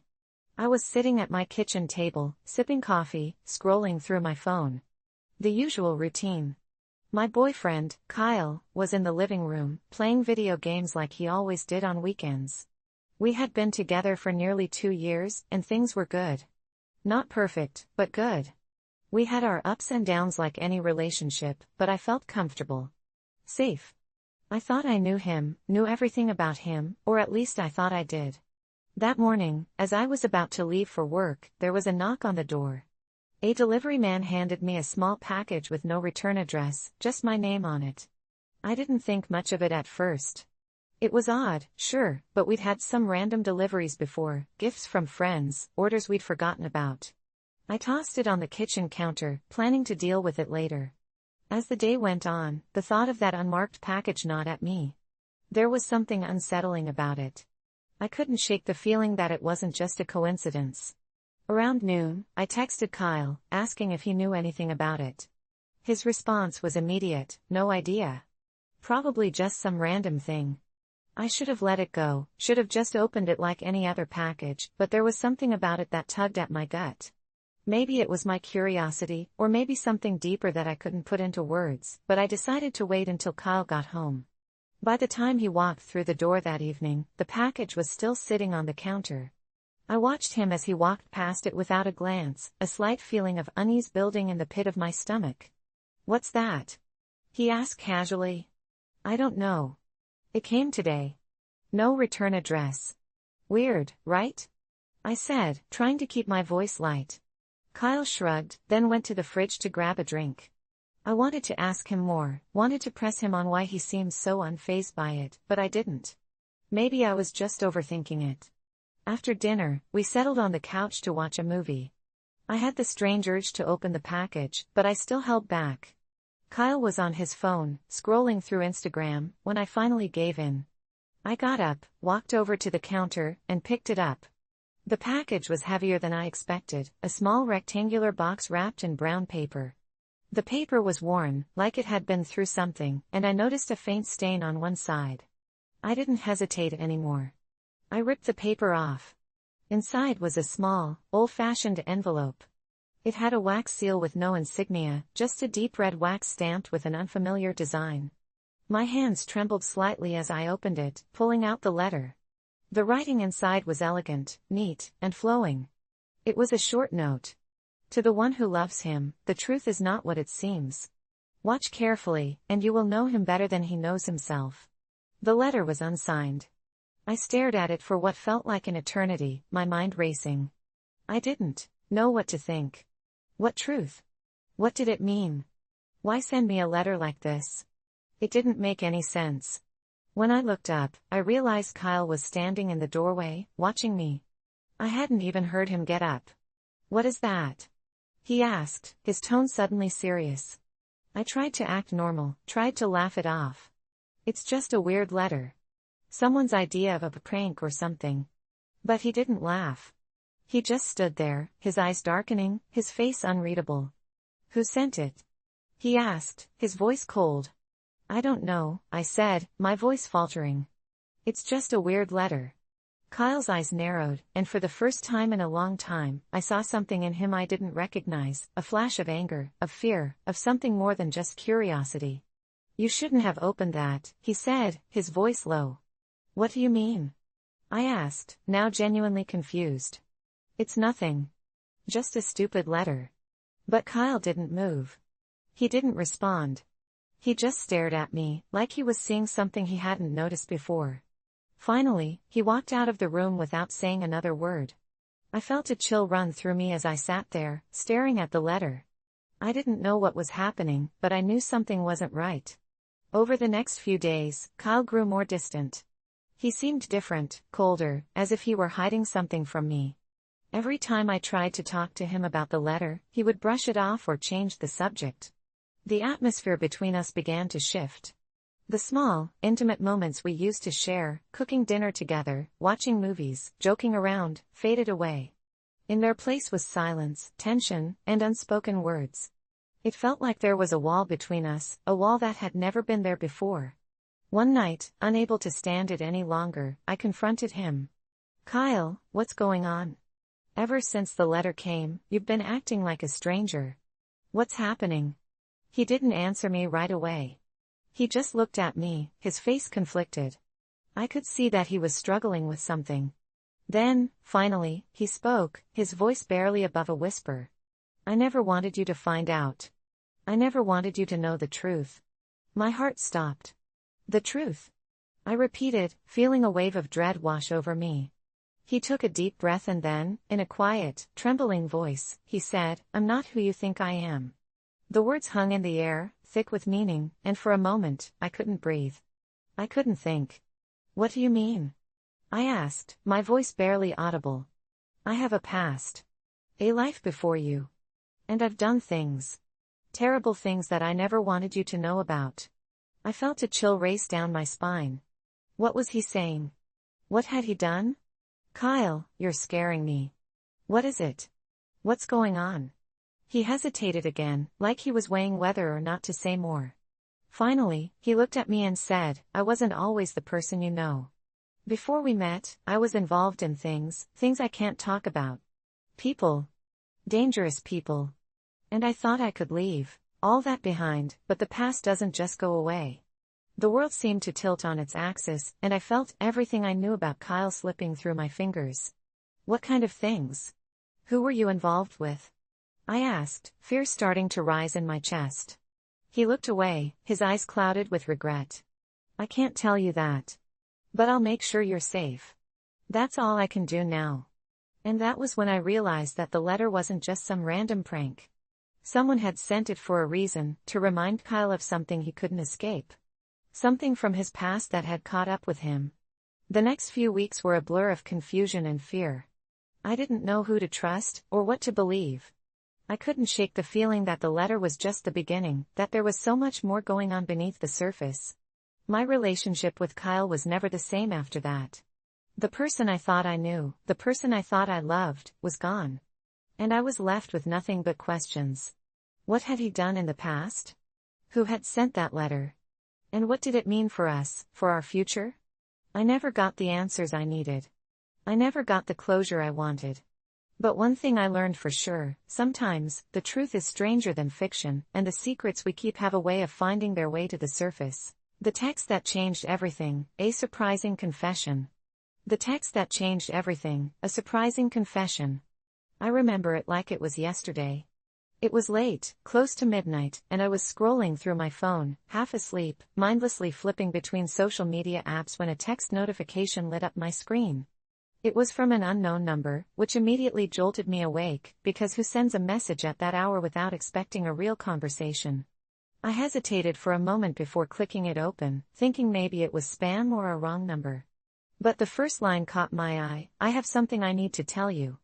You're the only person I can trust. I reread the words, trying to place the voice behind the text, as if I'd recognize someone's typing style alone.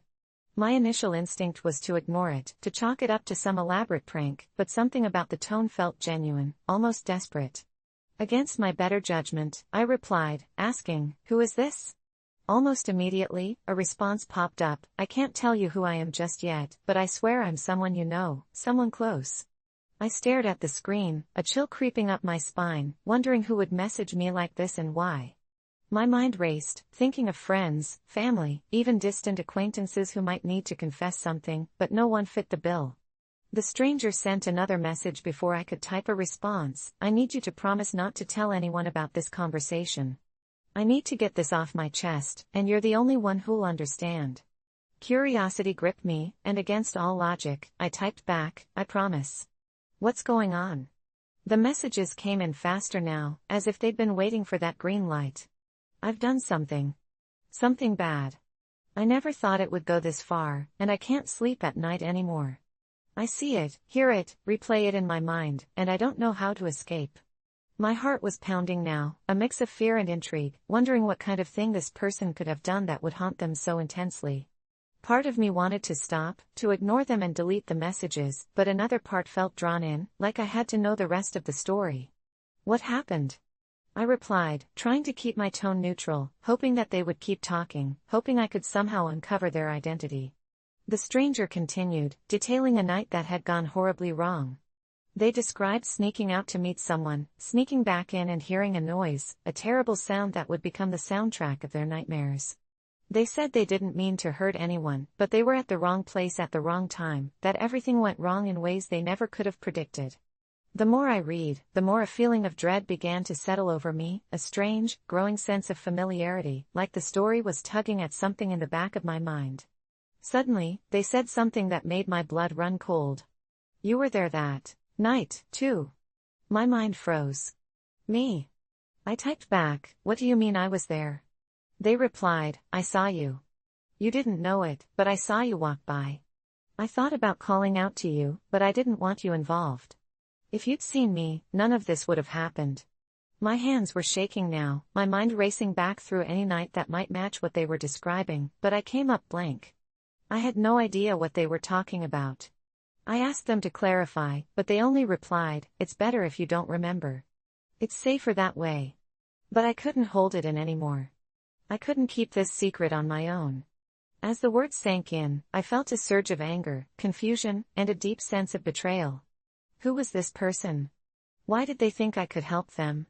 But the fear was stronger than any anger, fear that whatever they'd done, whatever they thought I might know, could somehow ruin my life, too.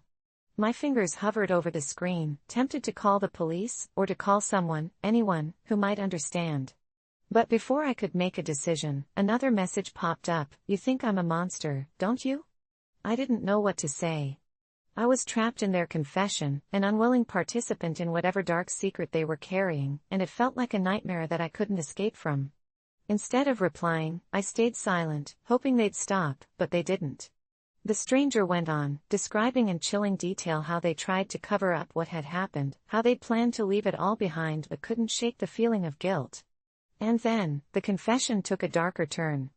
They admitted that they'd started to think someone was following them, that they felt like they were being watched. They said they couldn't tell if it was paranoia or if someone knew what they'd done. At this point, my heart was pounding, my thoughts racing between horror and suspicion, wondering if this was some kind of sick joke. But it felt too real, too raw to be fake. I felt like I was falling down a rabbit hole, getting sucked deeper into a confession I'd never asked for. I typed, "Why are you telling me all of this?" The reply came almost immediately, "Because if anything happens to me, I need someone to know the truth. And if I don't make it, I need you to tell them I'm sorry." That last sentence sent a shiver down my spine. I typed back, "What do you mean, if you don't make it?" The response was cryptic, just 3 words that made my heart skip a beat: "It's too late." Then, the messages stopped. I waited, watching the screen for more, but nothing came. I tried calling the number, but it went straight to voicemail, the hollow sound of the beep echoing in my ears, leaving me with nothing but my own racing thoughts. I barely slept that night, my mind spinning with questions, trying to piece together fragments of the story, trying to figure out who this person was, what they'd done, and what it had to do with me. In the morning, I considered going to the police, but what would I even tell them? That someone I didn't know had sent me a cryptic confession and then vanished? It sounded insane. And yet, I couldn't shake the feeling that something terrible had happened, that maybe they were really gone, and I was the last person who knew their secret. Days turned into weeks, and I heard nothing more. But every now and then, I'd get an eerie feeling, like someone was watching me, like I'd become part of something dark and sinister that I couldn't escape from. Then, one night, as I was drifting off to sleep, my phone buzzed again. A message from an unknown number lit up my screen. Heart pounding, I opened it, expecting more cryptic words, maybe an explanation, but instead, it was just one line: "You should have kept your promise." I sat there, frozen, my mind reeling, wondering what that meant, wondering if it was the same person or someone else who knew what I'd been told. In the days that followed, I found myself looking over my shoulder, feeling like someone was always a step behind me. The confession that I'd been dragged into had become a shadow over my life, a constant reminder that somewhere out there, someone had trusted me with a terrible truth, and now, that trust was haunting me. And every time I looked at my phone, I half expected another message, a chilling reminder that the secret I'd tried to forget was still out there, lurking, waiting to pull me back in. When I met my best friend's parents, the awkward encounter. It was the day I had been dreading for weeks. My best friend, Emily, had been asking me to meet her parents for months, but I kept putting it off, not because I didn't want to meet them, but because I wasn't sure if I was ready for the inevitable awkwardness. I had heard stories about her parents, how they were traditional, strict, and expected a lot from the people Emily surrounded herself with, especially her friends. I was nervous, not knowing what to expect. I had been friends with Emily for years, but meeting her parents felt like a rite of passage I wasn't sure I was prepared for. It all started on a Saturday afternoon when Emily called me, asking if I wanted to come over for dinner. I hesitated for a moment, knowing what that meant, but I agreed. I spent the entire afternoon psyching myself up, trying to figure out what to wear, how to act, and what to say. I knew I had to be on my best behavior, but I also didn't want to come off as stiff and forced. I wanted them to like me, but I didn't want to pretend to be someone I wasn't. By the time I arrived at Emily's house, I was already a bundle of nerves. I parked my car in front of the house, took a deep breath, and forced myself to walk up to the front door. Emily greeted me with her usual warm smile, and I could tell she was just as excited for me to meet her parents as I was terrified. "You're going to be fine," she assured me. "They're not as scary as they seem." Easy for her to say. She had known them her entire life. I followed her inside, where the smell of a home-cooked meal hit me immediately. It was comforting but also made my stomach turn with anxiety. I wasn't sure if it was the food or the situation. Emily led me to the dining room, where her parents were already sitting.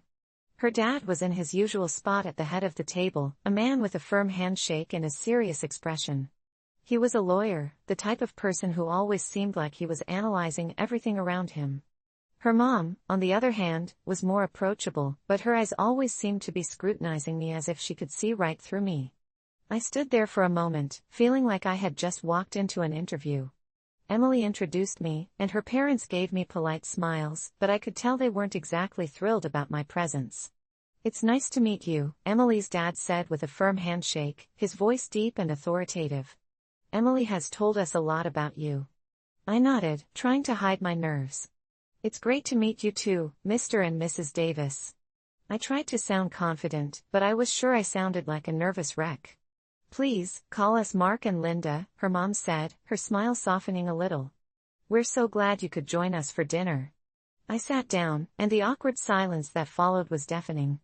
Everyone was busy serving themselves, avoiding eye contact with me as I tried to figure out how to break the ice. I could already tell. I was out of my element. I wasn't used to these kinds of formal dinners. I was more of a pizza and movie night kind of person, not one to sit at a dining table with fine china and crystal glasses. I picked up my fork, pretending to be interested in the food while my mind raced. I had no idea what to say. I wasn't even sure if I was supposed to start the conversation or if I should wait for them to speak first. I could feel Emily's gaze on me, and I knew she was probably just as uncomfortable as I was. She always told me that her parents were great, but I could tell she was worried about me fitting in. I cleared my throat and decided to try to initiate some small talk. "So, Mr. Davis, what's it like being a lawyer? That must be an interesting job." He didn't look up from his plate but replied, "It's challenging, but rewarding. Lots of paperwork. Lots of arguing." I nodded, trying to appear interested, but my mind was elsewhere. I wasn't even sure if he was being sarcastic or not. Then, Linda, Emily's mom, chimed in, "Have you been to any nice places recently, Emily? I heard you've been traveling a lot for work." Emily nodded, and the conversation turned toward her job. I tried to keep up with the conversation, but I could feel myself getting more and more nervous. My palms were sweating, and every time I tried to make eye contact with either of them, I felt like I was being judged. I took a sip of water to calm my nerves and accidentally knocked over my glass, sending it sliding across the table. I gasped as it tipped over, and water splashed across the table, spilling onto the white tablecloth. The room went completely silent. I froze, unsure of what to do. "Oh, no. I'm so sorry," I exclaimed, grabbing a napkin to try to clean it up. But it was too late, the damage was done. Linda's eyes narrowed, and Mark simply sighed, shaking his head. "It's fine," he said, but his tone made it clear that it wasn't. I felt my face turn bright red. Emily quickly got up to help, but I could tell she was mortified, probably wishing I had just stayed home. The rest of the dinner continued, but the mood had shifted. Every time I tried to speak, my words seemed to come out wrong. I felt like I was walking on eggshells, afraid that one wrong move would send everything crashing down. It wasn't until dessert, when the conversation shifted to more neutral ground, that things started to ease up a little. Emily's mom started talking about her love for gardening, and Mark chimed in with his obsession with fishing.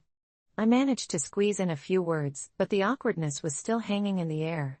When dinner was finally over, I thought I would be able to breathe a sigh of relief, but Emily's parents insisted on showing me around the house.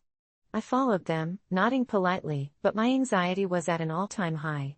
They took me to the family room, where pictures of Emily and her siblings lined the walls. They were all smiling and happy, a perfect family in a perfect home. I couldn't help but feel like I didn't belong there. As we toured the rest of the house, Emily's dad told me about his extensive wine collection, and her mom gave me a lecture on the importance of good table manners. I nodded along, but inside, I was dying. Finally, after what felt like an eternity, it was time to leave. Emily walked me to the door, and I could tell she was just as relieved as I was. "I'm so sorry about everything," I said, feeling like I had made a complete fool of myself. "Don't worry about it," Emily said, giving me a hug. "They're a little intense, but they like you. Trust me." I wasn't sure if she was just being polite or if she genuinely believed that, but I appreciated the reassurance. As I drove home that night, I couldn't help but replay every awkward moment in my head. I had been too nervous, too eager to impress, and it had all backfired. I wasn't sure if I would ever be able to get past the awkwardness, but one thing was for sure, I would never look at dinner with Emily's parents the same way again. I remember the exact moment I saw my efforts pay off. It was the kind of experience that leaves you both elated and shaken to your core. You see, for most of my life, I had been told I was nothing special. Always the kid who slipped through the cracks, always overlooked in a crowd. I grew up in a small town where everyone knew each other, where the mundane, the ordinary, was celebrated. I was an aspiring artist, a dreamer, but in a world where practicality held the highest value, my passion was met with skepticism. After years of doodles in my notebooks, paintings collecting dust in my garage, I made a decision. I was going to showcase my work, not in some cozy, familiar cafe, but in the biggest gallery in the city. It was a long shot, no doubt, but one I believed worth taking.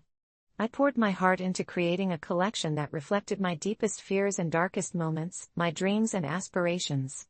Each piece became a step further into the abyss of my soul, and I finally completed my series after months of tireless effort.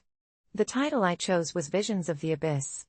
I submitted the application and, to my shock, received an acceptance letter. The exhilaration felt euphoric, it was tangible. But leading up to the day of the exhibition had me waking up in cold sweats. The night before, I barely slept, my mind racing with self-doubt.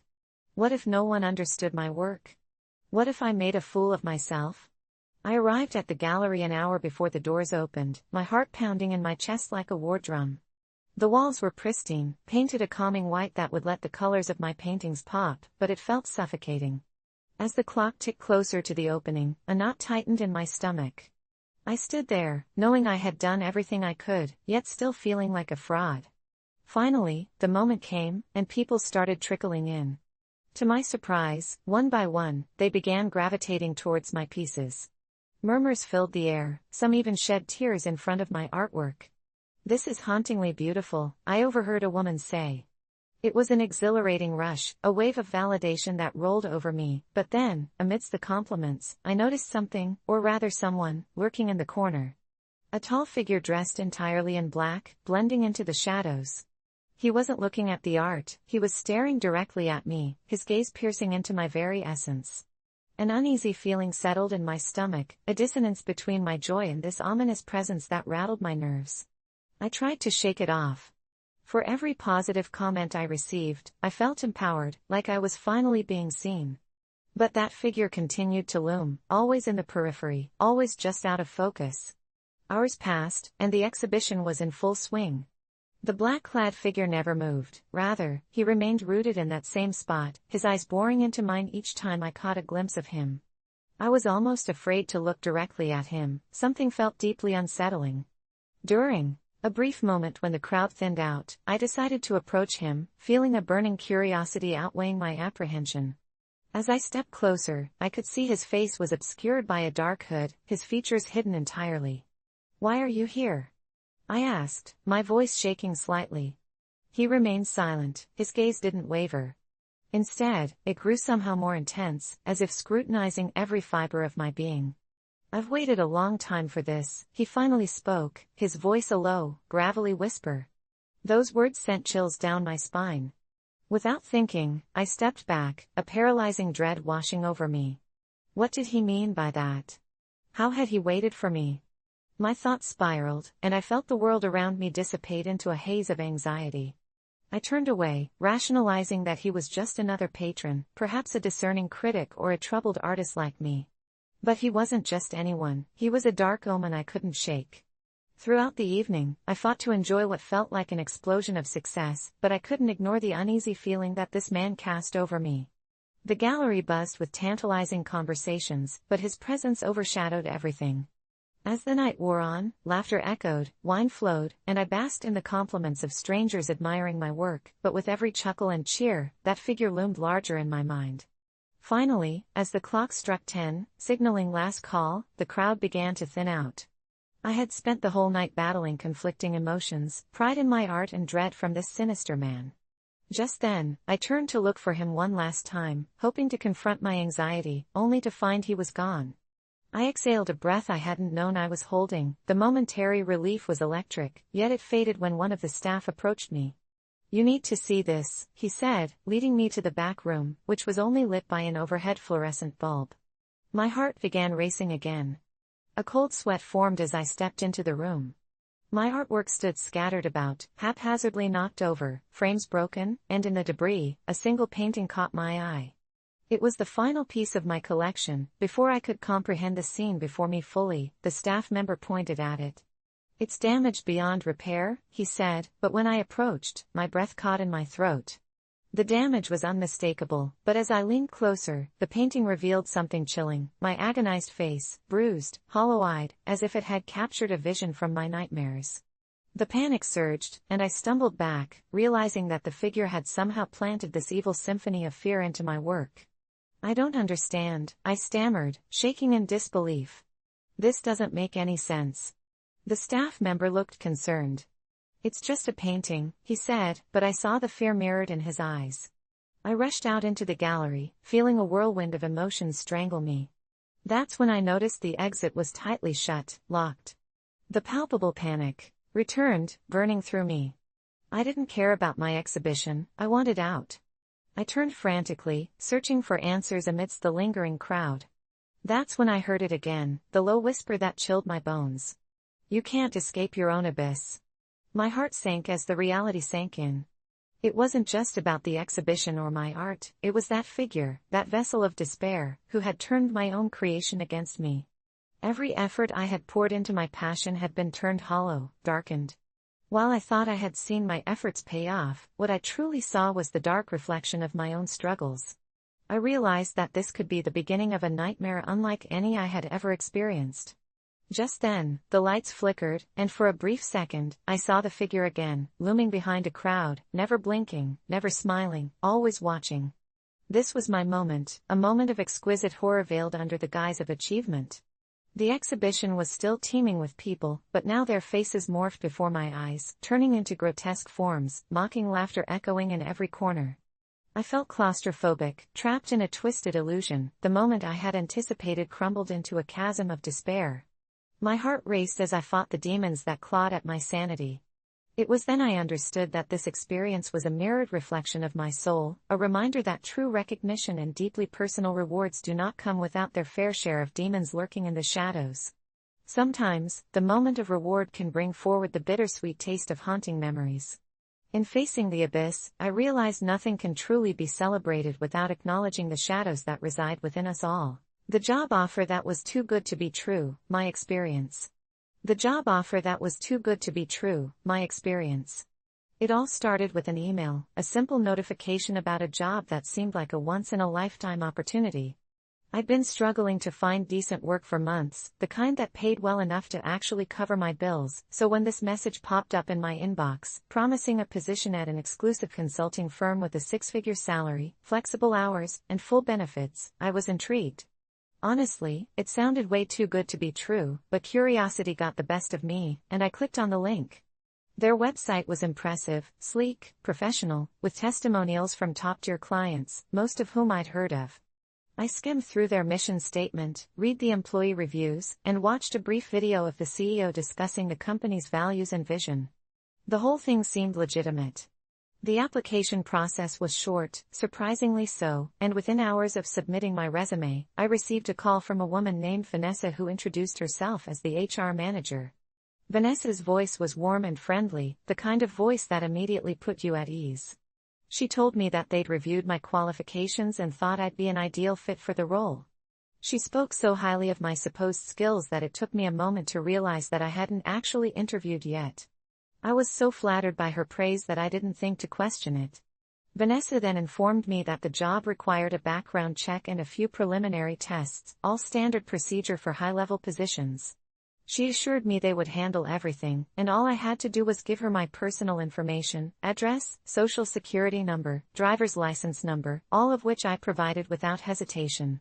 Looking back, I'm embarrassed by how easily I handed over everything, but in that moment, it felt like an opportunity I couldn't afford to lose. After the call, I received an official-looking email detailing my next steps, which included signing a non-disclosure agreement and filling out a direct deposit form so they could set up my account for payroll. They even asked for my bank account details, just to verify identity, as Vanessa put it. Again, I filled out the forms without a second thought. I was excited, and the idea of a new beginning with financial security and a prestigious job title blinded me to any potential red flags. Days passed, and I didn't hear back from Vanessa.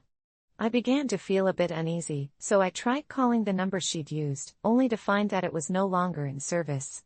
When I tried visiting the website again, I was met with an error message, page not found.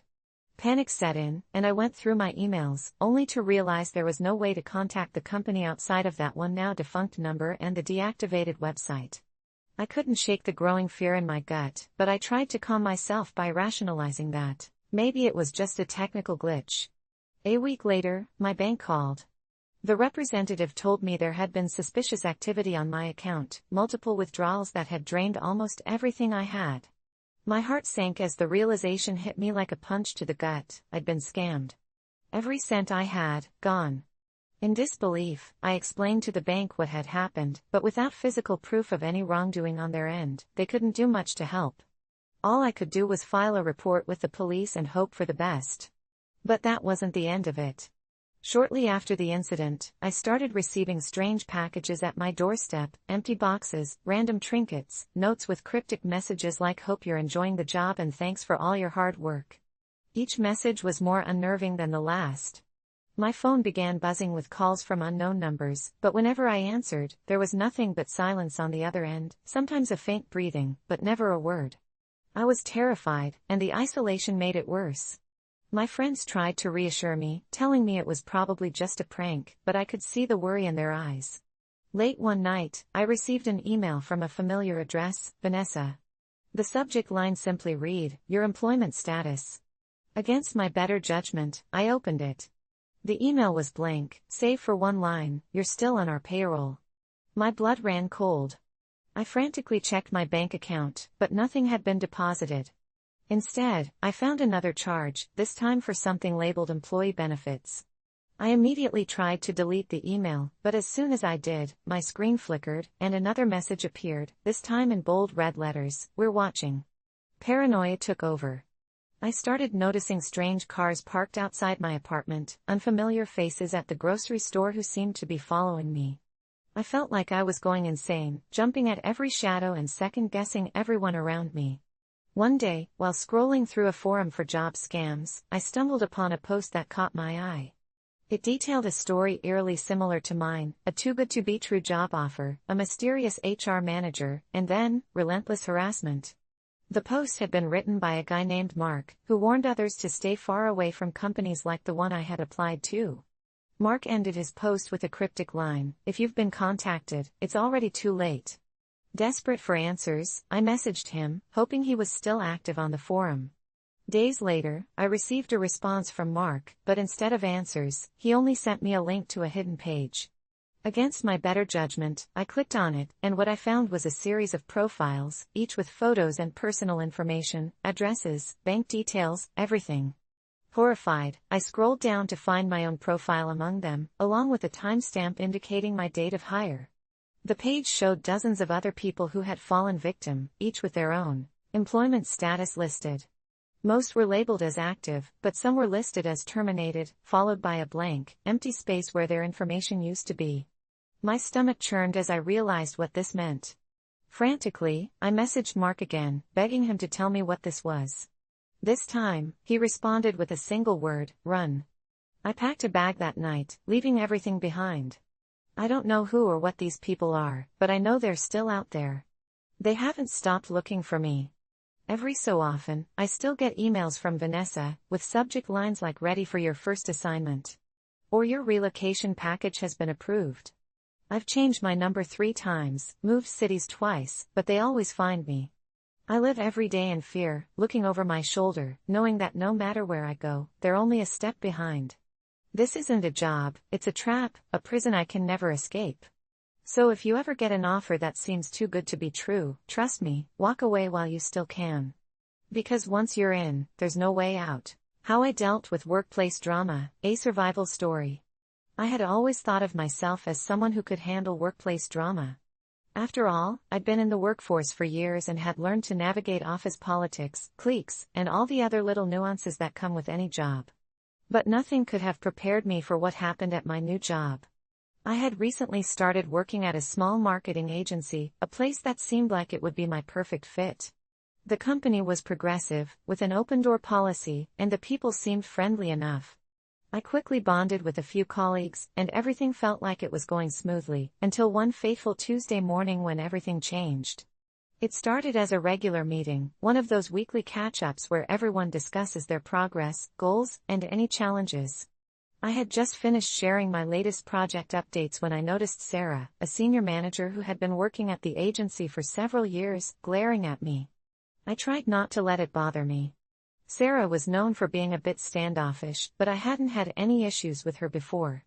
She smiled thinly as I wrapped up my presentation, and I thought I saw a flicker of something in her eyes, but I brushed it off. Little did I know, that moment would be the beginning of a nightmare. The next few days were uncomfortable. Sarah started making passive-aggressive comments in meetings, subtly criticizing my work without offering any constructive feedback. At first, I thought it was just my imagination, but the more I observed, the more I realized something was off.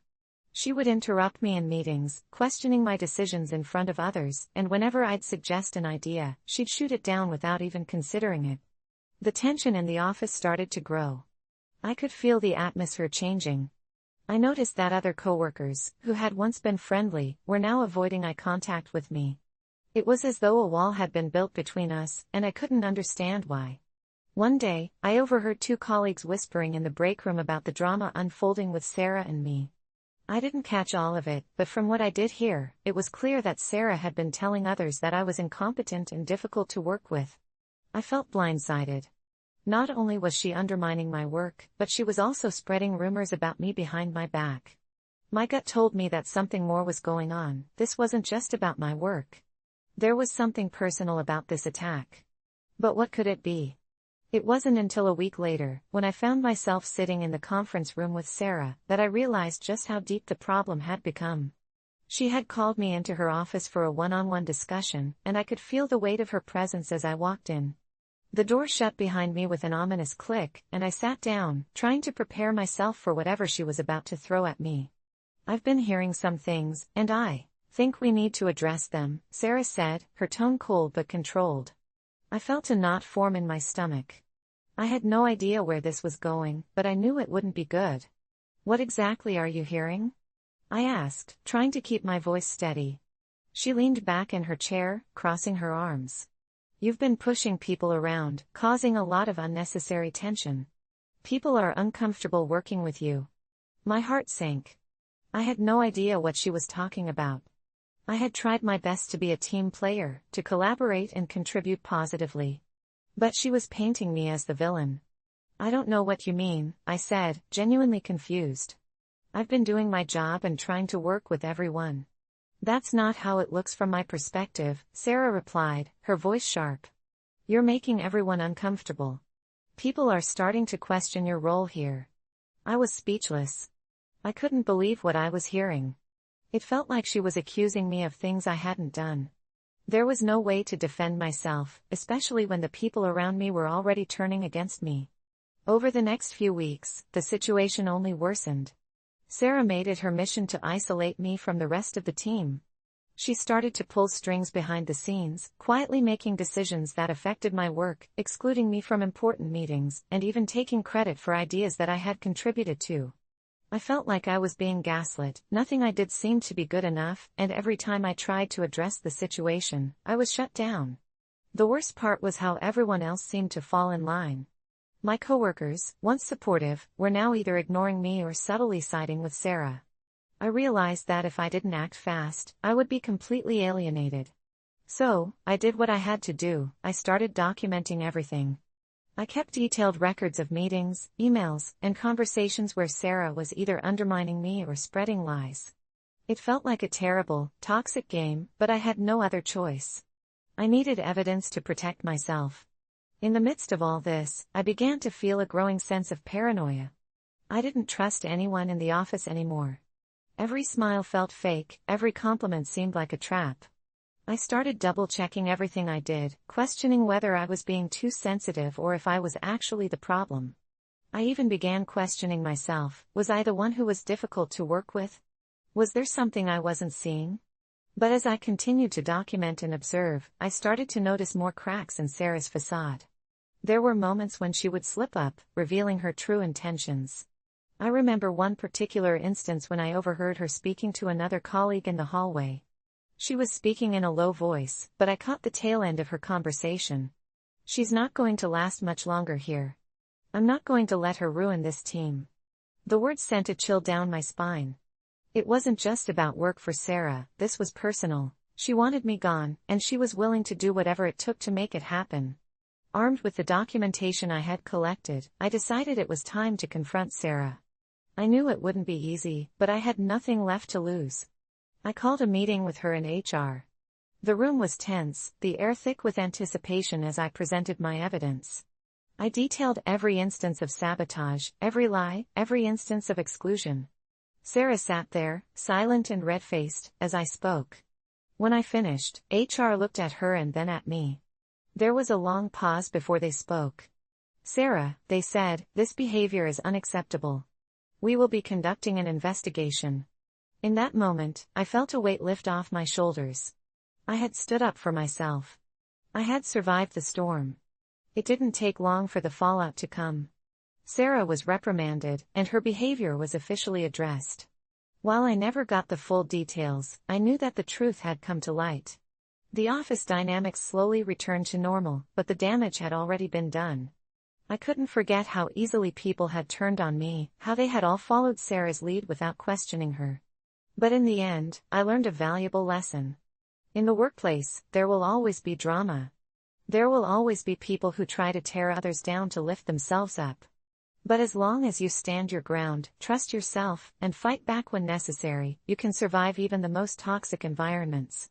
It wasn't easy, and I'm still dealing with the aftermath, but I came out stronger. And I'll never let anyone make me feel small again. I still remember the day like it was yesterday, the shimmering chaos of sunlight pouring through the branches outside my window that early afternoon. It was a Saturday, a perfect day for relaxing, not one that I'd expect would lead to something so entwined with dread and despair. My phone rang, its shrill tone shattering the tranquil silence. It was Jenna, my best friend since childhood.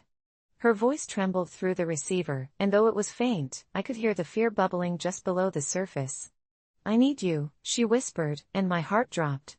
Jenna had always been the strong one, the rock in our friendship, the person I leaned on when life felt too heavy. But I could also hear something else, the panic that seeped into her words twisted in my gut.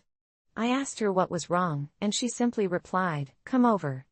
The silence that hung in the air afterward felt like a heavy blanket, one I couldn't shake. I didn't hesitate. My legs moved like they knew the way even before my mind caught up, and I jumped into my car, excitement mingling with dread. The drive felt unnaturally short. I parked in her driveway, my heart racing as I approached her front door. I knocked, and the sound echoed through the stillness of the neighborhood. When she opened the door, I barely recognized her. Her eyes were puffy and red, like she'd been crying for days. I stepped past her into the dimly lit living room, the air heavy with something I couldn't quite place. It was thick with a sense of loss. She didn't say a word, just gestured toward the couch. My heart pounded in my chest as I took a seat. "Jenna, what's going on? You're scaring me." She took a deep breath, her hands trembling as she looked down, tracing patterns on the fabric of the cushions. "It's about my brother. He's gone." At that, my heart plummeted. I sat there, frozen in the weight of those words. Over the years, I had seen Jenna's brother during holidays and family gatherings. He always brought a smile to her face, always the supportive sibling. I could see the pain in her eyes. It was a reflection of the darkness that came when someone you love is ripped away from you. "What happened?" I managed to ask, my voice barely above a whisper.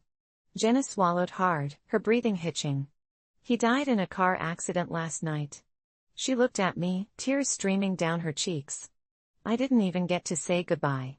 It broke me to see her suffering. I struggled to find the right words, something to ease the ache in her heart, but nothing seemed sufficient. My heart ached for her as she recounted the details. This was no longer just a simple tragedy, it was a torment that seeped through every word, twisting her grief into a palpable entity in the room. I reached out, placing my hand over hers.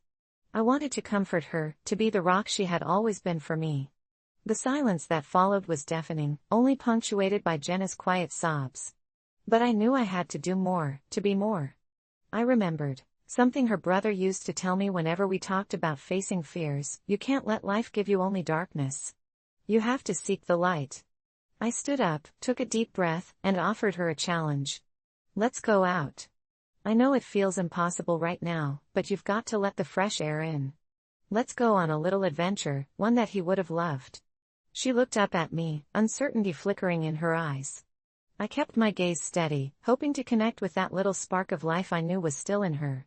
After a moment that felt like an eternity, she nodded. I didn't know what to expect. We ended up driving to the lake, the sun still high in the sky, little ripples dancing across the surface of the water. But it wasn't just the beauty of the view that caught my attention. As we sat on the dock, the sun glistening off the water's surface, Jenna eventually started to open up. We shared stories, memories of happier times, even recounting stupid things we did as teenagers. Laughter broke through the darkness, like rays of sun penetrating a thick fog, and I could feel the weight on her shoulders lift just a little. And then, as the sun dipped lower in the sky, she pulled out her phone. "I want to look at his pictures," she whispered, hesitating between grief and longing. I nodded, feeling a lump in my throat as we scrolled through the images. Each smile brought with it a mix of joy and sorrow. Jenna began to cry, but this time it felt different. Each tear seemed to carry with it a piece of the heartache that she could now put down, at least for a moment. We stayed there until night fell, sharing silence interjected with quiet laughter, moments of remembrance, and the occasional sigh of sorrow. That day, we basked in the beauty of the memories, even as the shadow of grief lingered nearby. I could see Jenna's pain turn into a bittersweet recognition of love, and I felt a strange comfort in knowing that I might not be able to erase her suffering, but I could be there to witness it. I drove her home that night, and as we parked, she turned to me, her eyes still shimmering with unshed tears. "Thank you for being here," she said, a fragile smile breaking through the gloom. "I thought I would drown in my sorrow, but you helped me breathe." I realized then that it wasn't just about the adventure or the distraction. It was about connection, about being present for each other in our darkest moments. Sometimes, that's all it takes to light the way forward. I've never forgotten that day. Life has its share of darkness, but through it all, I learned the profound impact of being there for someone else. I helped Jenna that day, but in truth, she helped me too, reminding me of the delicate dance between light and shadow, and how, together, we can navigate the valleys of our grief and emerge stronger on the other side.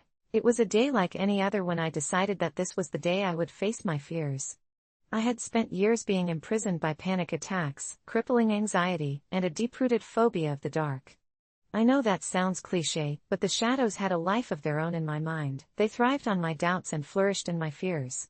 I had crafted an elaborate routine to avoid anything that could trigger me. I rarely went out after sunset and always made sure to have my lights on. But on this day, I woke up with a determined fire burning within me, stubbornly refusing to allow the darkness to rule my life any longer. I started simple. I went for a walk in a small park I used to love. The sunlight streamed through the branches, and the chirping of birds filled the air. It was a picturesque scene, and I felt a moment of serenity wash over me, but that only lasted until dusk approached. My heart began to race as shadows crept closer, festering their way into my mind. I fought against it, pushing myself to remain where I was, feeling a strange sense of rebellion against the fear that threatened to swallow me whole. I closed my eyes and took a deep breath. "You can do this," I whispered to myself.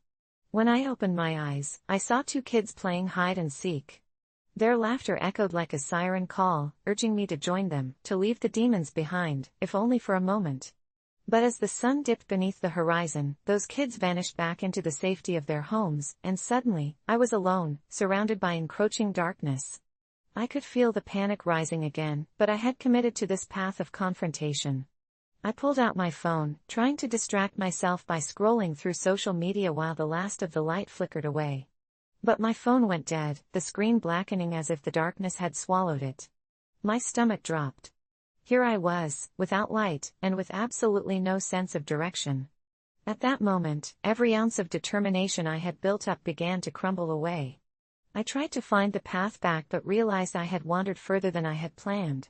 I was about to turn back when I heard a rustling nearby, something snapping off a branch with enough force to send adrenaline prickling down my spine.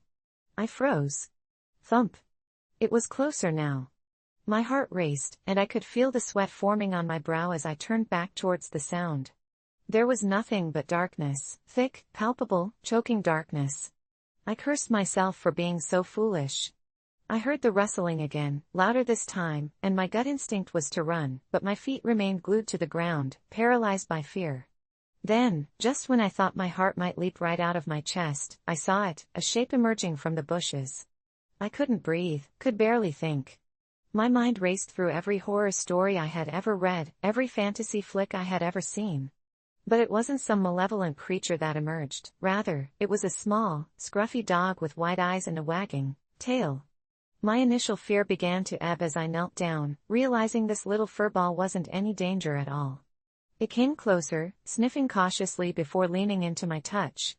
I couldn't help but laugh, the sound raspy and hysterical as I ruffled its fur. But as much as I appreciated having a companion, I couldn't stay out there forever. I had to get home before the darkness became too encompassing. I stood up, held the dog's leash, which was conveniently tied around its collar, and decided to walk through the park, keeping the lights of my neighborhood in mind. As we navigated through the twists and turns of the shadows, I found myself unexpectedly calmed by the little creature at my side. The tension in my chest slowly started to loosen, reminding me of another evening spent underneath the stars, an innocent moment when I felt free, unburdened by fears that seemed insurmountable. But suddenly, the tranquility shattered. The moment I turned a corner, the shadows roared back to life, coiling around me like serpents. Panic seized me. My breathing escalated, and I felt that familiar, icy grip tightening around my chest. The dog let out a growl, but oddly, it wasn't directed towards me. I followed its gaze, snapping my head to look where it was fixated. In front of me was a figure cloaked in the darkness, a tall silhouette that stood eerily still. My heart felt as though it was clutching a fistful of ice, and dread seeped into my veins. I could barely comprehend the shape. It was the kind of sight you only see in twisted nightmares, all sharp angles and vague features. But something stopped me in my tracks, some strange intuition urging me to not look away. At that moment, I felt an alien sensation wash over me. It wasn't terror, but curiosity. To my surprise, I stepped forward, invoking the very fear that momentarily paralyzed me. "What do you want?" I shouted, my voice echoing as the dark figure remained silent. To my astonishment, the shadow spoke in a voice drenched in shadows. "I want you to face what you fear most." The words rippled through the air, embracing the tension with a chilling calm. "You want to be free, you want to escape the prison you've built inside your mind. But the first thing you must understand is that fear itself is just a part of you," it continued. Those words stuck to me like a fresh wound. I took a shaky breath and flung my hands open wide. "I won't be afraid anymore," I declared. Silence enveloped us for a heartbeat, before the figure melted into the shadows and whispered softly, "Then you are free." It was as if I'd passed through a storm, the panic evaporated like shadows in sunrise. The little dog barked happily, excited as if it understood my transformation. For the first time, I turned and ran toward the light at the end of the path, every stride echoing through the silence like a triumphant hymn. I felt unshackled, liberated from the tight hold of fear as I sprinted past the trees, all while the shadows faded behind me. I reached home, breathless and exhilarated, slamming the door shut, enveloped in warmth and safety. And there, that little dog, my unexpected companion, looked at me as if to say I was never meant to be alone. I sat on my couch, heart racing, only to realize that I had truly faced my fears and emerged from the other side. The darkness would come again, it always did. But now, I understood, the shadows could never truly consume me, they were just a part of the landscape of my life. From that day on, I never let fear dictate my life again. The drama unfolded at my family reunion. Here's what happened. It was supposed to be a typical family reunion, one of those laid-back affairs where we all gathered at my aunt's house, caught up on each other's lives, and indulged in the same tired old jokes and anecdotes we'd heard 1,000 times before. Every year, my extended family would gather, most of them from out of town, for a weekend of barbecues, games, and a lot of awkward small talk. But this year was different. Something was off. I could feel it the moment I walked in the door. There was a tension in the air, something I couldn't quite put my finger on, but it was there, like a cloud hanging over the usual light-hearted chaos. It wasn't long before I found out exactly what had been building up in the weeks leading up to the reunion. It all started with my cousin, Hannah. She had been acting strangely for months, withdrawing from the family, avoiding group chats, and generally keeping to herself. I figured she was just going through a phase, maybe some personal stuff she didn't want to share, but I had no idea what was really going on. The moment she arrived at the reunion, she seemed even more distant than usual. She wasn't her bubbly, sarcastic self, she was quieter, almost nervous. Her eyes darted around the room as if she was searching for something, or someone. That's when I noticed him. Eric, her ex-boyfriend, had shown up too, despite the fact that their breakup had been nothing short of dramatic. They had been together for nearly 5 years, and everyone had thought they were the perfect couple, until the explosive breakup that had torn the family apart. I hadn't seen Eric in months, but here he was, standing in the corner, looking just as uncomfortable as everyone else. It was clear he wasn't welcome, not after the way things had ended between him and Hannah. The breakup had been messy. He'd cheated on her, or at least that's what she had said, and the fallout had been brutal. Hannah had cut him off completely, but somehow, he had wormed his way back into the family's good graces. That's when the whispers started. Aunt Linda, who always had a way of getting the juiciest gossip, pulled me aside and whispered in my ear that Eric had been acting strange lately, coming around asking for forgiveness, trying to win back Hannah. But the worst part? He wasn't just asking for her forgiveness, he was asking for a second chance. As the day went on, the tension only grew. People avoided each other's eyes, conversations died as soon as they began, and even the kids seemed to feel it. We all tried to pretend everything was fine, but it was impossible to ignore the elephant in the room. I caught snippets of conversations, bits of gossip that filled in the gaps. Apparently, Hannah had been seeing someone new, someone she'd been keeping quiet about. She hadn't told anyone the details, but the rumors were flying fast. Some said he was a wealthy businessman, others said he was a childhood friend, but no one knew for sure. What was clear, however, was that Hannah was still deeply hurt by Eric's betrayal, but she was trying to move on. As the evening wore on, things finally came to a head. We were all gathered in the backyard, just finishing up dinner, when Hannah and Eric were both standing at the grill at the same time, awkwardly side by side. That's when Eric made his move. He stepped up to her, his voice low but steady, and said, "Hannah, I know I messed up. I'm sorry. I've changed. I know you don't believe me, but I've been working on myself. Can we please talk?" Hannah froze. The air seemed to thicken as everyone around the grill held their breath, waiting for her response. For a moment, it seemed like she might actually listen to him, and I could feel the pit in my stomach growing. She hadn't spoken to him in months, this wasn't the time or the place for him to be making this kind of move. She turned to face him, her eyes blazing with something I couldn't read, and then she said, "You don't get to do this. Not here. Not now. You don't get to come back into my life just because you think you've learned a lesson." There was a pause, and then she added, "I'm happy now, Eric.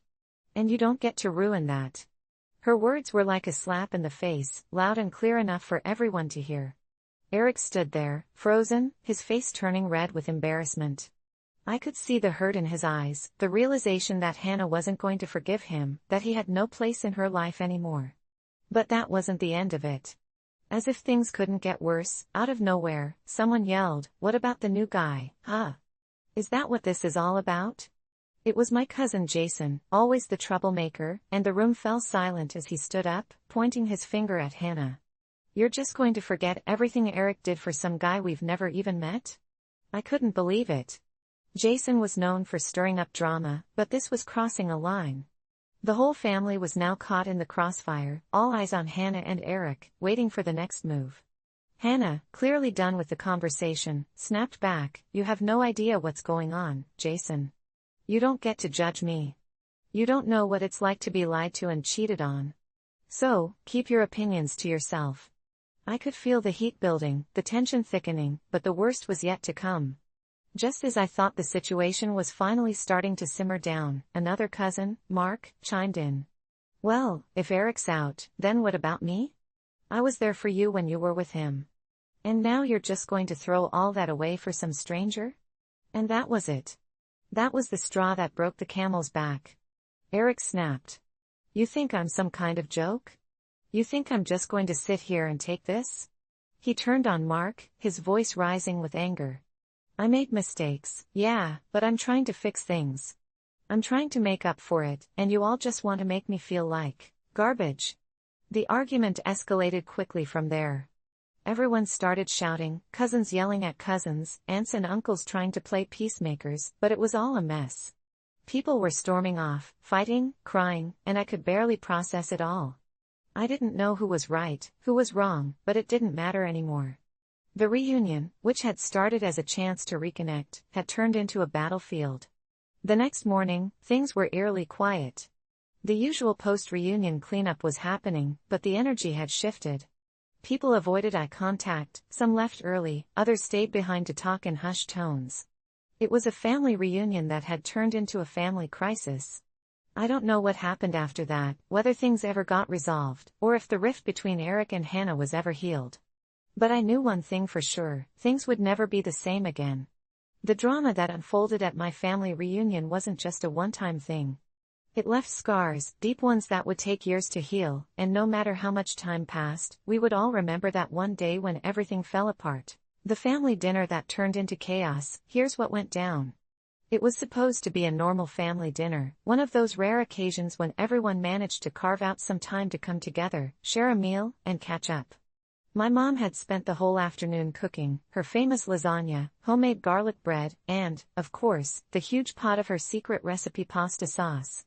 It had all the makings of a warm, comforting evening. But as soon as I stepped into the house, something felt off. You know that feeling when the air just seems heavier than usual, like something is lurking just beneath the surface? That was how it felt when I walked in. The usual chatter was missing.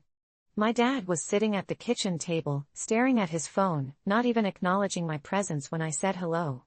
My older brother, Mark, was pacing in the living room, his face tight with frustration. My younger sister, Emma, was sitting at the table, poking at her food, barely making eye contact with anyone. And then, of course, there was Aunt Kathy, who was already on the phone, speaking in hushed tones, probably arguing with one of her exes again. At first, I thought maybe it was just a fluke, maybe a bad day at work or something small that had gotten everyone on edge. But as the evening went on, the tension grew, thickening in the air like smoke. I tried to make small talk, asking Mark how work was, joking with Emma about her latest online shopping spree, but the responses were clipped, uninterested. My mom, bless her heart, was desperately trying to keep the atmosphere light, but I could tell she was stressed. She kept glancing at my dad, as if waiting for him to say something, to join the conversation, but he remained silent, scrolling through his phone with that same detached look on his face. Then, it happened. The moment that would turn everything upside down. Aunt Kathy, after finishing her phone call, hung up and slapped the phone down on the table with a little more force than necessary. The sound of the slap made everyone freeze. She looked around the table with a sly grin on her face, as if she had just uncovered some deep, dark family secret. "I know what you've all been hiding," she said, her voice low but full of mischief. I was about to ask what she meant when my dad finally spoke up, his voice strained, like he was trying to keep his anger in check. "What the hell are you talking about, Kathy?" My aunt's grin only widened. "You think I haven't figured it out? You've all been keeping secrets from me. From the family. You thought I wouldn't notice, but I did." Everyone was staring at her now, and I could feel my heart rate increase. What was she talking about? What secrets? My dad shot up from his chair, knocking it over in the process. "Stop making shit up, Kathy. There's nothing going on, all right?" But Kathy wasn't backing down. "Oh, really? Then explain this." She pulled a small envelope from her purse and slammed it on the table. My mom's face went white as she saw the envelope. "Kathy, don't," but it was too late. Kathy had already opened it, revealing a stack of papers. They were financial documents. I wasn't exactly sure what they were at first, but the look on my mom's face told me everything I needed to know. "What the hell is this?" Mark demanded, his voice sharp. "What are you trying to pull, Aunt Kathy?" Aunt Kathy didn't answer him. She just smirked, watching my mom, waiting for her to react. And then, in that moment, it clicked for me. I had seen those papers before. They were from a lawyer's office. And my mom had been avoiding going through them for weeks. But I had no idea why, and I had no idea that Kathy even knew about them. My mom stood up suddenly, pushing her chair back so hard it nearly toppled over. "I told you, Kathy, not to bring this up. I asked you to leave it alone." My dad stood too, his hands clenched into fists. "This isn't the time, Kathy. You've got no business going through our things. It's none of your goddamn business." But Kathy wasn't backing down. "Oh, I think it is my business. You think I don't know about your little business dealings behind our backs? The money you've been hiding? The debts you've been trying to pay off with dirty money?" That's when everything exploded. My mom started shouting, but I couldn't hear her words over the roar of my dad's anger. Mark, always the peacemaker, tried to step in and calm everyone down, but it wasn't working. Everyone was yelling, accusing each other of things I couldn't quite understand, throwing around words like betrayal, lies, and secrets. I was standing there, frozen, caught in the middle of something that had gone from 0 to 60 in seconds. My mind was racing. What was Kathy talking about? What did she mean by dirty money? And why had my parents kept this from me? I turned to look at my mom, who was standing there, her face a mask of shame and anger. I'd never seen her like this before. Mom, I said quietly, almost afraid to hear her answer. What's going on? What's this all about? My mom shook her head, tears welling up in her eyes. It's not what you think. It's not, she broke off, unable to finish her sentence. And then, in the most unexpected turn of events, my dad spoke. His voice was quiet, but there was a sharp edge to it. You deserve to know, I guess. He paused, looking at each of us in turn. There's a reason I've been so distant. There's a reason I've been shutting you all out. I've been trying to protect you from what's been happening. He glanced at Kathy, his face filled with disgust. I made some bad choices years ago. And I've been paying for them ever since. Kathy's laugh was sharp and cold. Bad choices? You mean illegal choices? My dad didn't deny it. He didn't say a word.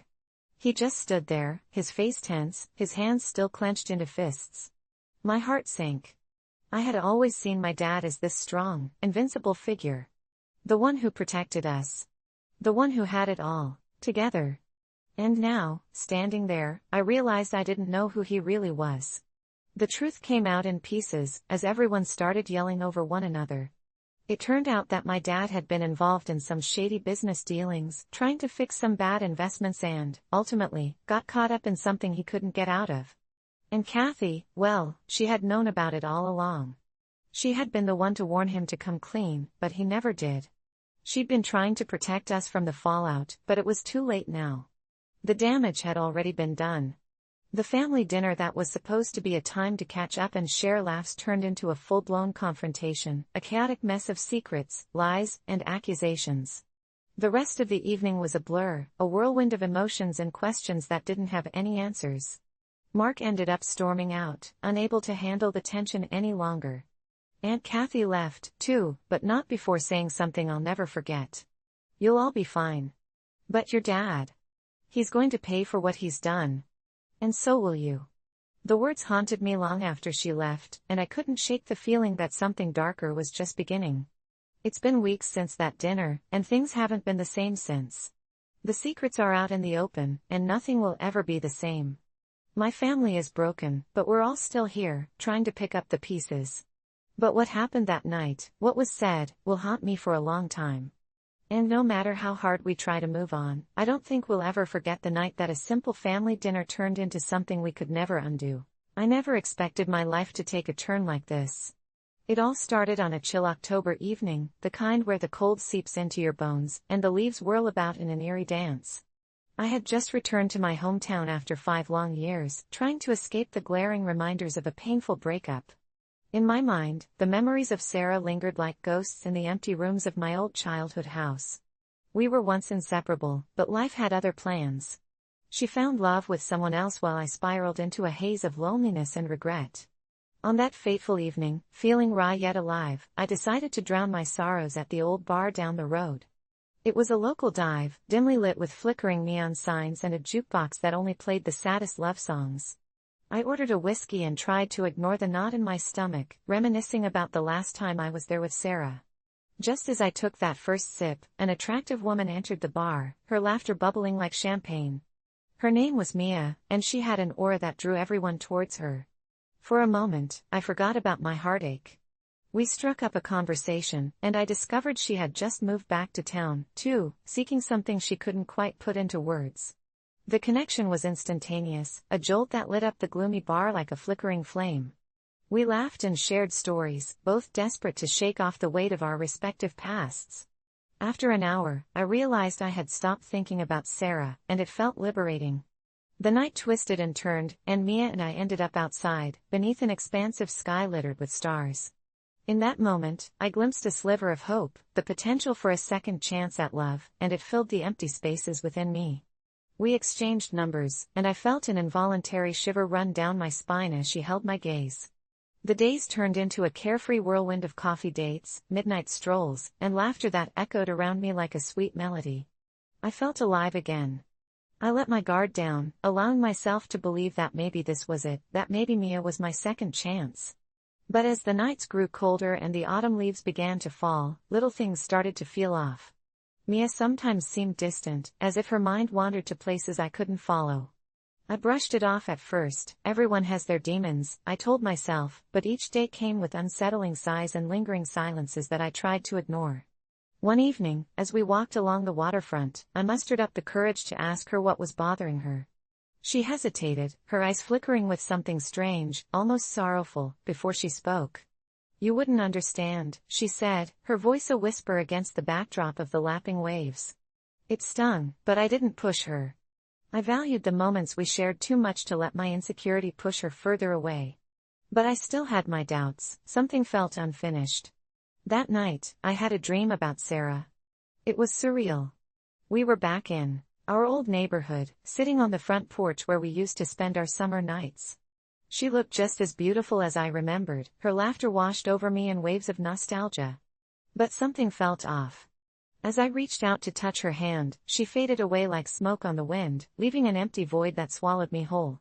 I woke up in a cold sweat, heart racing, the traces of guilt gnawing at me. I needed closure. So, one evening, I found myself at the old cafe where Sarah used to work. The smell of coffee hooked me, and I ordered a cappuccino, scanning the familiar room filled with echoes of sweet memories. When I turned around, I saw her. Sarah, clad in earthy tones, looked just as enchanting as she did 5 years ago, her eyes carrying a depth I had never noticed before. A cascade of emotions surged inside me, drawing me closer, and before I could stop myself, I approached her. Our conversation flowed like water, memories intertwining, and for the first time since the breakup, I felt at peace. It was bittersweet, yet liberating, and I left the cafe with the echoes of our conversation wrapping around me like a warm blanket. I couldn't help but think of Mia and the connection we had forged. When I returned home, I picked up my phone, hoping to call Mia and share the afternoon with her, but before I could press dial, I saw a text message come through. It was from Mia. The words made my heart drop. "Hey, can we talk? I don't think we can see each other anymore. There's something I haven't told you." The world around me began to spin, and I felt a chill slither down my spine. I replied, asking if we could meet in person. As the time trudged forward, I paced back and forth, replaying moments in my mind, trying to ascertain what could be the cause of her sudden retreat. Was I too enthusiastic? Did I scare her away? When I finally saw her, her expression was grave, her eyes filled with twisting shadows. We sat on a bench by the park, eerily illuminated by the dying light of twilight. "I have to tell you something," she began, her voice trembling slightly. "I'm not who you think I am." Confusion mingled with dread as she continued. "You see, I've been trying to escape. Escape from a past that continuously haunts me. A tragic accident claimed my life, but I was given a second chance to return, to live again." Her voice broke, and I felt the gravity of her words envelop me. This was unreal, yet the sincerity in her eyes mirrored the raw pain I had felt in my heart. "And the only reason I found my way to you is to say goodbye. Someone wants me back." Panic twisted my insides. There it was again, that feeling of something lurking in the shadows, something unseen but achingly present. I wanted to defend her, wanted to shield this light I had come to cherish. "You're not leaving me," I hissed. "This isn't the end." But Mia soon faded like a wisp of smoke, revealing the truth I dared not confront. She belonged to a realm beyond my understanding. My heart felt fractured, a tug-of-war between the past I had tried to escape and the glorious present I had finally embraced. In that moment, I realized I had a choice. I could succumb to despair or seize the fleeting moments we had shared, honoring her existence instead of wallowing in grief. I chose the latter, whispering a promise into the chilly air, a promise to remember, to cherish, and to carry her spirit within me. As daylight faded into darkness, I felt a sense of closure wash over me. Mia's laughter echoed like a soft serenade, and though she was gone, I knew she had given me something invaluable, a second chance at love, a reminder of the beauty and fragility of life. I walked away from the bench, knowing I would never forget. Every time the leaves danced in the wind or the stars glimmered in the night, I'd remember her, the irreplaceable gift that life had given me, reminding me to love fiercely and live authentically. Because even in loss, there exists beauty, the chance to love again, to heal, and to keep the memories alive. The day I got stuck in a very awkward situation. You never really wake up thinking you'll end the day hiding in a cramped bathroom stall, heart racing and adrenaline pumping, but that's exactly how I found myself one fateful evening. It all started with an innocuous invitation to a networking event. You know, one of those things you sign up for in a moment of ambition but immediately regret when the date creeps up on your calendar. Still, I told myself that it was time to put myself out there, rub elbows with people who could potentially open doors in my field, and perhaps land that elusive career leap. I donned my least crumpled blazer, put on my most professional smile, and headed to the swanky hotel downtown where the event was being held. The lobby buzzed with small talk, the clinking of champagne glasses, and laughter that felt a tad too forced. I was still trying to find a comfortable spot in the crowd, bouncing awkwardly between clusters of well-dressed professionals who seemed to have mastered the art of breezy conversation, when my worst fear materialized in front of me. There, holding court near a table laden with hors d'oeuvres, was my ex, Chris. The Chris who had ghosted me after a year-long relationship, who had left me shattered and questioning everything. I poured my heart out to this person, believing we were building something special, only to have it crumble like a sandcastle. My first instinct was to leave. Flee, vanish into the night, and curse myself for not vetting the guest list. But then, fate twisted the knife a little deeper. Chris's new partner, tall, radiant, and effortlessly magnetic, was with them, laughing at something Chris had just said. Seeing the two of them together, a picture-perfect power couple, made my stomach churn. I quickly ducked behind a decorative potted plant, wondering if it was socially acceptable to use foliage as a shield. Trying to regroup, I told myself I could just avoid them. The event space was large enough. I could blend into the crowd, nibble on a few canapes, make small talk, and leave without ever crossing their path. Easy, right? Except life, with its penchant for chaos, had other plans. I took a deep breath, steeled myself, and approached a table where a group of people were engaged in a lively debate about marketing trends. I nodded along, even managed to throw in a few insightful comments, and began to relax. That is, until I heard Chris's voice. The universe, with its sixth sense of humor, had guided them right into the same orbit. I froze, my brain going into overdrive as I searched for an escape route. My eyes landed on a sign pointing to the bathrooms in the back corner of the room, and I made a beeline for it. Heart thumping, I slipped into the restroom and let out a sigh of relief. But my reprieve was short-lived. As I was washing my hands, I heard the bathroom door swing open, and my stomach did a backflip. Two women walked in, deep in conversation, but it wasn't just any conversation. They were gossiping about Chris and their new partner, apparently impressed by their power couple dynamic. The thought of overhearing strangers gush about the person who'd broken my heart was too much. In a panic, I ducked into one of the stalls, hoping to wait out the gossip session. That's when things got even more complicated. A minute later, more people filed into the bathroom, and the chatter reached an overwhelming crescendo. It was then that I realized I was in the women's restroom. In my haste, I hadn't paid attention to the sign, and now I was hiding in a stall I had no business being in, with no clear exit strategy. My face flushed, and I desperately tried to figure out my next move. Surely I couldn't just walk out and draw attention to my mistake, but staying hidden indefinitely wasn't an option either. To make matters worse, my phone, which I'd been gripping like a lifeline, decided this was the perfect moment to slip from my grasp and clatter onto the tile floor. The noise echoed through the restroom, and the conversation outside the stall came to a screeching halt. My pulse roared in my ears as I crouched, snatching up my phone and hoping no one would peer under the door to see a pair of dress shoes clearly belonging to someone who didn't belong. A voice called out, curious and skeptical. "Hello? Is someone in there?" Panic gripped me like a vice. I knew I had to say something, but my brain had turned into a static-filled void. Just a moment," I squeaked, cringing at how suspicious I sounded. The silence that followed was thick, and I imagined everyone exchanging puzzled glances. My mind raced through 1,000 excuses, each one worse than the last. How could I explain this without coming off as a total creep? I felt my options narrowing, and a ridiculous idea popped into my head. Maybe I could pretend I'd gotten sick and had to sit down to catch my breath? Maybe I could. No, those all sounded insane. Finally, as the tension reached a breaking point, one of the women, bless her heart, muttered something about how weird it was but suggested they give whoever it was some privacy. One by one, they trickled out, their footsteps fading, leaving me alone in my shame. I exhaled, feeling my entire body tremble from the adrenaline. But my relief was short-lived. As I prepared to make my escape, I heard the door open again, and this time, my heart nearly stopped. Chris's voice, unmistakable and now tinged with a note of discomfort, echoed in the restroom. "What's going on in here?" My worst nightmare had somehow manifested. Chris was there, and from the sound of it, they had noticed the commotion. I felt like the universe was playing a cruel prank. The room spun, and I knew I had to act fast. I couldn't let Chris find me here, not like this, hiding in the wrong restroom like a complete fool. Summoning every ounce of courage, I made a split-second decision.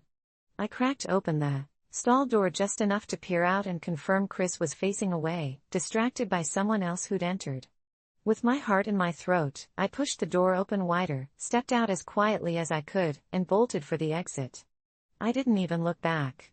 Bursting through the restroom door and into the main event space, I kept moving, weaving through the crowd with all the subtlety of a stampeding animal. I finally made it to a quiet corner near the exit, where I leaned against the wall, gasping for air. My face burned with embarrassment, but at least I'd escaped. As I stood there, trying to steady my breathing, a kind-looking older gentleman approached me. "Are you all right?" he asked, genuine concern etched on his face. I nodded, plastering on a smile that probably looked more like a grimace. "Yeah, just needed a moment," I mumbled. He nodded knowingly, as if he'd seen more than his fair share of overwhelmed attendees at networking events. I watched him walk away, grateful for his lack of follow-up questions. With my heart finally slowing to a somewhat normal pace, I debated whether to stay or leave. Part of me wanted to disappear into the night and never show my face again, but another part of me realized something important. As mortifying as the experience had been, I'd survived it. I'd faced one of my biggest fears, being vulnerable and embarrassed, and come out the other side, albeit a little shaken. So, I straightened my blazer, brushed off the lingering embarrassment, and decided to stick around, determined to salvage what I could of the evening. Sometimes, awkward situations have a way of reminding us that we're only human, prone to mistakes, and capable of surviving even the most cringe-worthy moments. I've always considered myself a supportive friend, but I never anticipated that a single night could change everything. It started innocently enough, a text from Jake, asking if I was up for a late-night chat. We'd been friends since our freshman year of college, bonding over shared interests in horror movies and the occasional gaming marathon. I could tell by the way he phrased it that something was off. Jake never initiated these late-night talks, always preferring to stick to lighter topics. I agreed, thinking I could help him sift through whatever was bothering him. We set a time, and I made some popcorn, partially excited and partially anxious because Jake had always been the more stable one in our friendship, like the lighthouse guiding me through my turbulent seas. When Jake arrived, his usual bright smile was replaced by an expression that made my stomach churn. He looked like he hadn't slept in days. I offered him some popcorn and realized he was trembling slightly, his fingertips barely grazing the bowl as if he were scared to touch it. "You good?" I asked, trying to break the tension. He didn't respond immediately, just stared at the popcorn as if it were the answer to some unsolvable equation. Then he sighed and launched into a story that sent chills crawling up my spine. He spoke about a darkness that had been creeping into his life, an overwhelming, suffocating weight pressing down on him. I listened intently as he detailed how he'd been having vivid nightmares that felt all too real. At first, it started with his ex-girlfriend, Bella, who had mysteriously vanished months prior. They'd lived together for nearly 2 years, and her disappearance had loomed over him like a dark cloud. Jake watched while the police searched her last known location without any luck and with a growing sense of helplessness. He described how the dreams had started simple but quickly morphed into something more sinister. In his dreams, Bella would call out to him from a place shrouded in mist, her voice becoming increasingly desperate. The more he tried to reach her, the more she slipped away, like grains of sand through his fingers. Last week, he confessed he hadn't slept much at all, consumed by relentless worry that he was somehow to blame for her disappearance. "It's as if she's trying to tell me something," he said, his voice trembling as he described one particularly horrifying dream where her eyes, usual sparkling blue, were now hollow and filled with darkness. Each time he awoke, he felt a lingering ghostly presence as if Bella was somehow still tied to him, and he hadn't done enough to solve the puzzle of her absence. My instinct was to point out that dreams don't dictate reality, but there was an unsettling weight to his words. Instead, I told him that it was natural to feel haunted after losing someone close, and that he should talk to a professional. He dismissed the idea with a wave of his hand, but not before revealing something shocking. He had an eerie feeling that Bella was still somewhere in the world, calling out for him, and that he was running out of time to find her. As the conversation spiraled into the early hours of the morning, I felt a deep urge to help him navigate this labyrinth of whirlwinds. After all, friends are there to ground each other, right? So, I did what felt intuitive. I suggested we go visit a psychic I had heard about from a mutual friend. Jake's eyes widened at the thought, and for a moment, I feared I'd upset him more. But he nodded, hungry for any glimmer of hope in what felt like an endless darkness. I promptly called for an appointment, and 2 nights later, we found ourselves sitting in a dimly lit room filled with the scent of burning sage and an eclectic mix of trinkets, everything from tarot cards to crystal balls adorning the space. The psychic, an older woman with silver hair and piercing green eyes, greeted us with a knowing smile. She motioned for us to sit, and as we settled into our chairs, I felt a shiver run up my spine. I remained quiet, the skeptical half of me crossed with concern for Jake and the curious half whispering that there might be something more to this than mere charlatanry. The psychic wasted no time, her demeanor shifting as she tuned into Jake's energy. She began to murmur in hushed tones, sensing a disturbance surrounding him, a swirling mix of grief and confusion. Jake seemed captivated, hanging off her every word. Then, she leaned in and whispered something that struck me to my core. She wants you to look closer. There's something hidden beneath the surface. I hoped I imagined the way Jake's face blanched. He looked like he was about to topple into a dark abyss of fear. After the session, Jake was more agitated than ever, his hands shaking uncontrollably. We left the psychic's lair, with him entangled in thoughts that were spiraling like a tornado. I think I need to go back to that spot where she disappeared, he said in a low voice, eyes clouded with a mixture of determination and dread.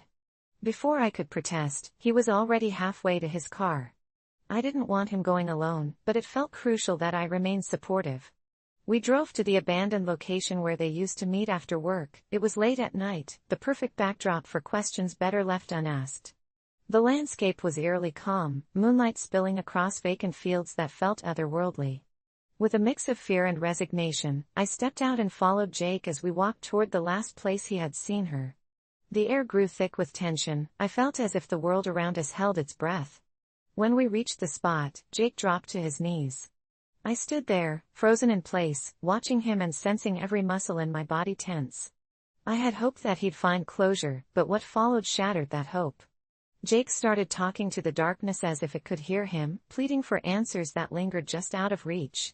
I wanted to scream something, anything, but the words lodged in my throat. Just as I was about to step closer, I felt it, a chill slithered along my neck, and the air seemed to thrum alive with energy. Jake's breath quickened, and suddenly, it felt as though the air around us crackled. The mist rolled in from nowhere, thick and heavy, and I could barely make out Jake's form in front of me. He continued calling Bella's name, and then the atmosphere shifted, shadows twisted and turned around him, chaotic forms converging into a singular entity. A whisper tickled my ear, a low, desperate sound that sent icy nausea coiling in my gut. In that instant, I recognized the voice. It was Jake's own voice, distorted, as if it were coming from somewhere deep within the infinite void. Help me. The tone sent a ripple through my heart, a weight of responsibility that felt insurmountable. I lunged forward to grab Jake, but just as my fingers grazed his shoulder, the shadows constricted around him, ensnaring him in their grip. Fear paralyzed me as I watched Jake wrestle, tossing his head back as if the spirits of the lost were dragging him down into their dark realms. Get out! He screamed, a visceral cry that shattered the stillness of the night. The panic surged through me, and I yanked him, pulling with all my might. In that moment, I wasn't just helping a friend, I was fighting with every fiber of my being against whatever dark influence had taken hold of him. Finally, with one last, desperate effort, I broke through the chaotic void. Jake collapsed to the ground, gasping for air. I knelt beside him, feeling the warmth radiate from him as he shuddered, the shadows receding like a tide pulled by the moon. We just sat there for what felt like eternity. He was confused, chest heaving, and I was left grappling with the terrifying truth of what we'd almost lost that night. I had been there to help him find closure, but what I found instead was a dark labyrinth that shadowed every corner of our friendship. Over time, we processed it together. Jake worked through therapy, while I stood by, nurturing him like a fragile flower. Eventually, he began to heal, to let go of the haunting past, but the true journey was discovering how we still had each other's backs, even when the shadows crept too close. Today, we still talk about that terrible night, and while it remains an indelible part of our story, I can finally understand that even in the darkest moments, we can help guide each other back into the light. It all started on a bleak Tuesday in late November when I decided to face my biggest fear. You see, since childhood, I had an overwhelming fear of the dark. Not just an aversion to turning off the lights at night, but an unavoidable terror that gripped me whenever I was enveloped in utter darkness. I tried countless therapies, self-help podcasts, and even a night spent camping under the stars, but nothing ever seemed to help. It was inescapable, the shadows whispering, the silence pressing down, and a million thoughts racing through my mind as I stumbled in the blackness. So, when my best friend Sam suggested we go to an abandoned mental asylum on the outskirts of town, I was initially repulsed. But then, almost defiantly, I felt a spark of determination. I knew this was my chance to confront the darkness, to finally overcome the fear that had haunted me for so long. As the sun dipped below the horizon, I found myself standing in front of the crumbling structure, its weathered stone walls cloaked in creeping vines like nature's reluctant embrace. Sam, armed with a flashlight and an excitement that bordered on thrill-seeking, confidently reassured me. "You got this. It won't be that bad," he said with a teasing grin. I tried to reciprocate a smile, but my heart was pounding, edging closer to mutiny. We entered through the heavy, rusted gates, which let out a groan that echoed through the still night air. The inside was dark, the air thick with the scent of damp and decay. We maneuvered through crumbling hallways, our footsteps disturbing the silence, kicking up dust motes that danced in the beams of light from Sam's flashlight. Each room exuded an eerie energy, relics of old, forgotten lives scattered about. The weight of the shadows bore down on me, and an ominous whisper of dread snaked its way into my mind. I told myself to breathe, reminding myself of my goal, to challenge this fear head-on rather than cower from it. We reached the old cafeteria, where a long, warped table stood in the center. I stopped, trying to calm myself, and peered into the darkness surrounding us. Sam laughed, poking fun at my unease, making jokes about ghosts and ghouls. Each jest made my stomach churn as dread gripped me tighter. I had to go deeper. I had to confront whatever lay within. Beyond the cafeteria was the basement, and as we approached the stairs leading down, my pulse quickened. Sam's laughter faded, replaced by a shared uncertainty. The basement was shrouded in pitch-black darkness, an abyss that swallowed light like a hungry beast. I felt dizzy, my mind racing. "You sure you want to do this?" Sam asked hesitantly. The fight-or-flight instinct kicked in, but I pressed forward as fear evaporated into something stronger, defiance, perhaps. I nodded, more to convince myself than him, and we clambered down the creaking stairs, every step echoing ominously into the void beneath. When we reached the bottom, the darkness closed in around us, so thick I could taste it.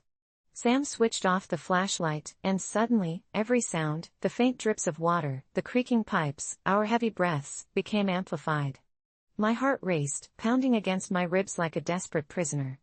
I was overwhelmed and ready to break, to flee, when the basement door suddenly slammed shut behind us. A cold, electric shock ran down my spine, and I pressed my back against the cold, damp wall as panic flooded me. "Sam!" I yelled, my voice trembling, but it echoed back only as a mockery. I turned frantically, searching for anything familiar, any hint of light. "Sam! What's happening?" The darkness felt alive, breathing around me, whispering secrets, and I could feel the weight of it closing in.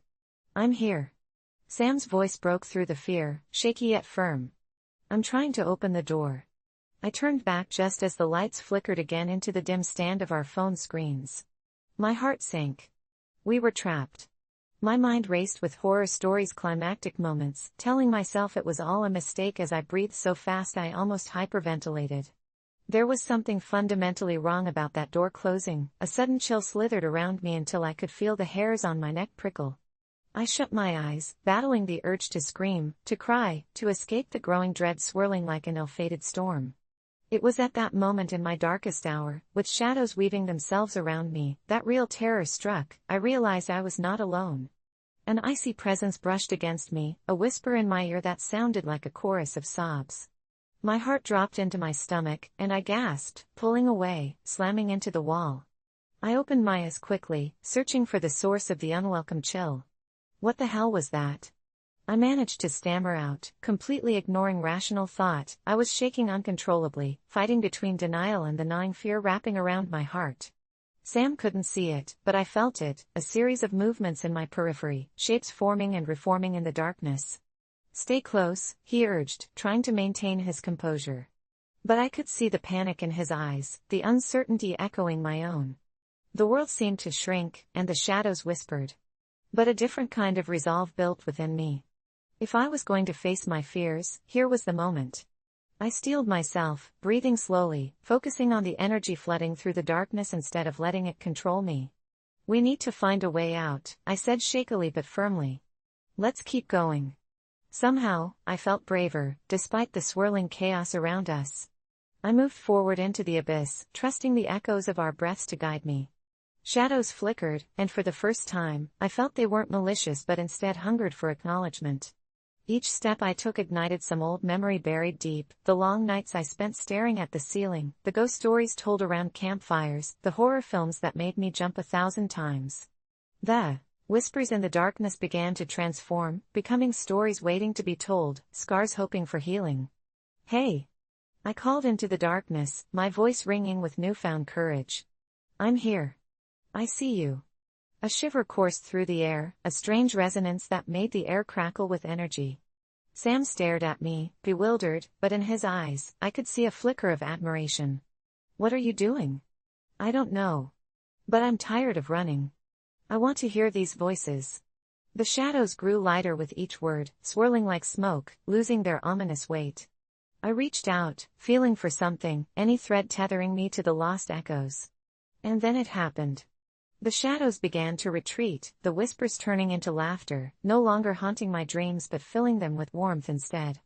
I felt a wave of relief wash over me, and the door behind us shook, rattling. Sam jumped, and together, we turned to see the wood splinter and crackle and, as if in response to the transformation, the door swung open, revealing the faint light from the stairs. I stumbled back, half in shock, half in triumph. We fled the basement, racing back to the safety of the asylum's exterior. Outside, we collapsed on the grass, the stars overhead twinkling brightly, a stark contrast to the darkness we'd just battled. I can't believe we survived that, Sam chuckled, his voice shaky but genuine. I laughed, breathless but fulfilled. I can't believe I faced my fear, I replied, something I never thought I'd say. That night, I learned that darkness often holds more than mere comfort and terror. It can be a gateway to understanding, acceptance, and even powerful transformation. Maybe the real ghosts were never there to frighten me, but to teach me how to glow amidst the shadows. I went home that night forever changed, the fear that once gripped my heart reduced to mere memories painted in shades of gray, now illuminated by the spark of courage ignited in the depths of darkness. And from that day forward, I welcomed the night, embraced its whispers and let it tell its forgotten stories, finally free to face each shadow that crossed my path with resilience and understanding. When I faced my fear of rejection, a bold move. I had always been terrified of rejection. It wasn't just the fear of failing, it was the way it felt deep inside, like a hole opening up in your chest, an emptiness you couldn't shake off. I've always been shy, reserved, never one to put myself out there. I preferred to keep to myself, away from the risk of embarrassment or disappointment. It was easier that way, right? To hide in the shadows and let life pass by, rather than taking the chance of falling flat on my face. But I knew deep down that I couldn't keep living like that. The fear had controlled my life for far too long. And it wasn't just about job opportunities or school, it was relationships, friendships, everything. I'd pass up on chances to make connections because of that all-consuming dread of being rejected. A few months ago, something happened that changed everything. I met her. Her name was Lily. She was confident, outgoing, everything I wasn't. I met her at a friend's party, and even though I was nervous as hell, I couldn't help but feel drawn to her. She was the kind of person who could light up a room with just her smile. We started talking that night, and to my surprise, we hit it off. We laughed, joked, and even exchanged numbers. She seemed genuinely interested in getting to know me. But as the days went by, my usual insecurities started creeping in. What if I wasn't good enough for her? What if she only saw me as a friend, or worse, if she didn't like me at all? It didn't take long before I started pulling back. I stopped texting as much. I made excuses not to hang out. I didn't want to put myself out there and risk rejection, even though a part of me desperately wanted to get closer to her. One night, Lily texted me, asking why I hadn't been responding lately. I told her I was busy with work and other things, but the truth was that I was just afraid. I was scared that if I let her in, she'd see who I really was, someone who couldn't keep up with her, someone who wasn't interesting enough to deserve her time. She didn't text back for a few hours, and I felt that familiar pit in my stomach. What if she didn't want to be friends anymore? What if she thought I was rude or uninterested? When my phone finally buzzed with her reply, I braced myself for something that would break my heart. But instead, her message read, "Hey, I get it. You're not ready. But if you ever are, I'm here. I really like talking to you." That message hit me harder than anything else she could have said. It wasn't just a rejection, it was an invitation, a reminder that I had a chance, and I was letting it slip away because of my own fear. It was like a wake-up call. I knew I couldn't keep hiding behind my insecurities forever. I had to face my fear of rejection. I couldn't live with the regret of never trying. The next day, I made a decision. I was going to take a risk. I was going to take the bold step and tell her how I felt, no more running, no more holding back. I was going to put myself out there, even if it meant facing rejection. That night, I texted her, "I've been thinking about what you said. I'm sorry for being distant. I really like you, and I think we could be great together. If you're open to it, I'd love to take you out sometime." My heart raced as I pressed send. My mind was spinning with thoughts of rejection. What if she didn't feel the same? What if she thought I was crazy for even asking? But then, I remembered what she said, "If you ever are ready, I'm here." Maybe this was my chance. Maybe she was waiting for me to make the move. The response came quickly, and when I saw it, I almost couldn't believe my eyes. "I've been hoping you'd say that," she wrote. "I like you too. Let's go for it." I stared at the message, dumbfounded. My heart was pounding in my chest, but this time it wasn't from fear, it was from excitement. It was a moment I had always dreamed of, but never thought would happen. I had faced my fear of rejection head-on, and it had paid off. We made plans to meet up the next weekend, and when I saw her in person again, it was like everything fell into place. We spent hours talking, laughing, and getting to know each other better. I felt like I was finally being seen, not for my fears or insecurities, but for who I really was. We were both nervous at first, but the more we talked, the more we realized how much we had in common. There was an instant connection, one that felt natural and effortless. We had dinner, went for a walk in the park, and before we knew it, hours had passed. It was perfect. Over the next few weeks, we saw each other more and more. I couldn't believe how easy it was to be around her, how comfortable I felt just being myself. It was like I had spent so long hiding behind walls that I forgot how to let them down. But with her, everything was different. She made me feel like it was okay to be vulnerable, to admit my fears and shortcomings. And in return, she opened up to me in ways that I didn't expect. We were both finding strength in each other, learning from one another. I realized that rejection wasn't the worst thing that could happen. Not trying, not taking the chance, that was the real regret. And here I was, living proof that taking that chance could change everything. But then, a few months into our relationship, something happened. A situation came up, a misunderstanding that tested everything. I won't get into details, but it was a situation that made me question everything I thought I knew about myself and her. For a moment, I felt that same old fear creeping in, the fear of rejection, of being abandoned when things got tough. I nearly pulled away again, nearly gave in to my insecurities. But then I stopped myself. I had already taken the bold step once. Why stop now? I had already faced my biggest fear, and I wasn't going to let it control me again. Instead of running, I did the opposite, I leaned in.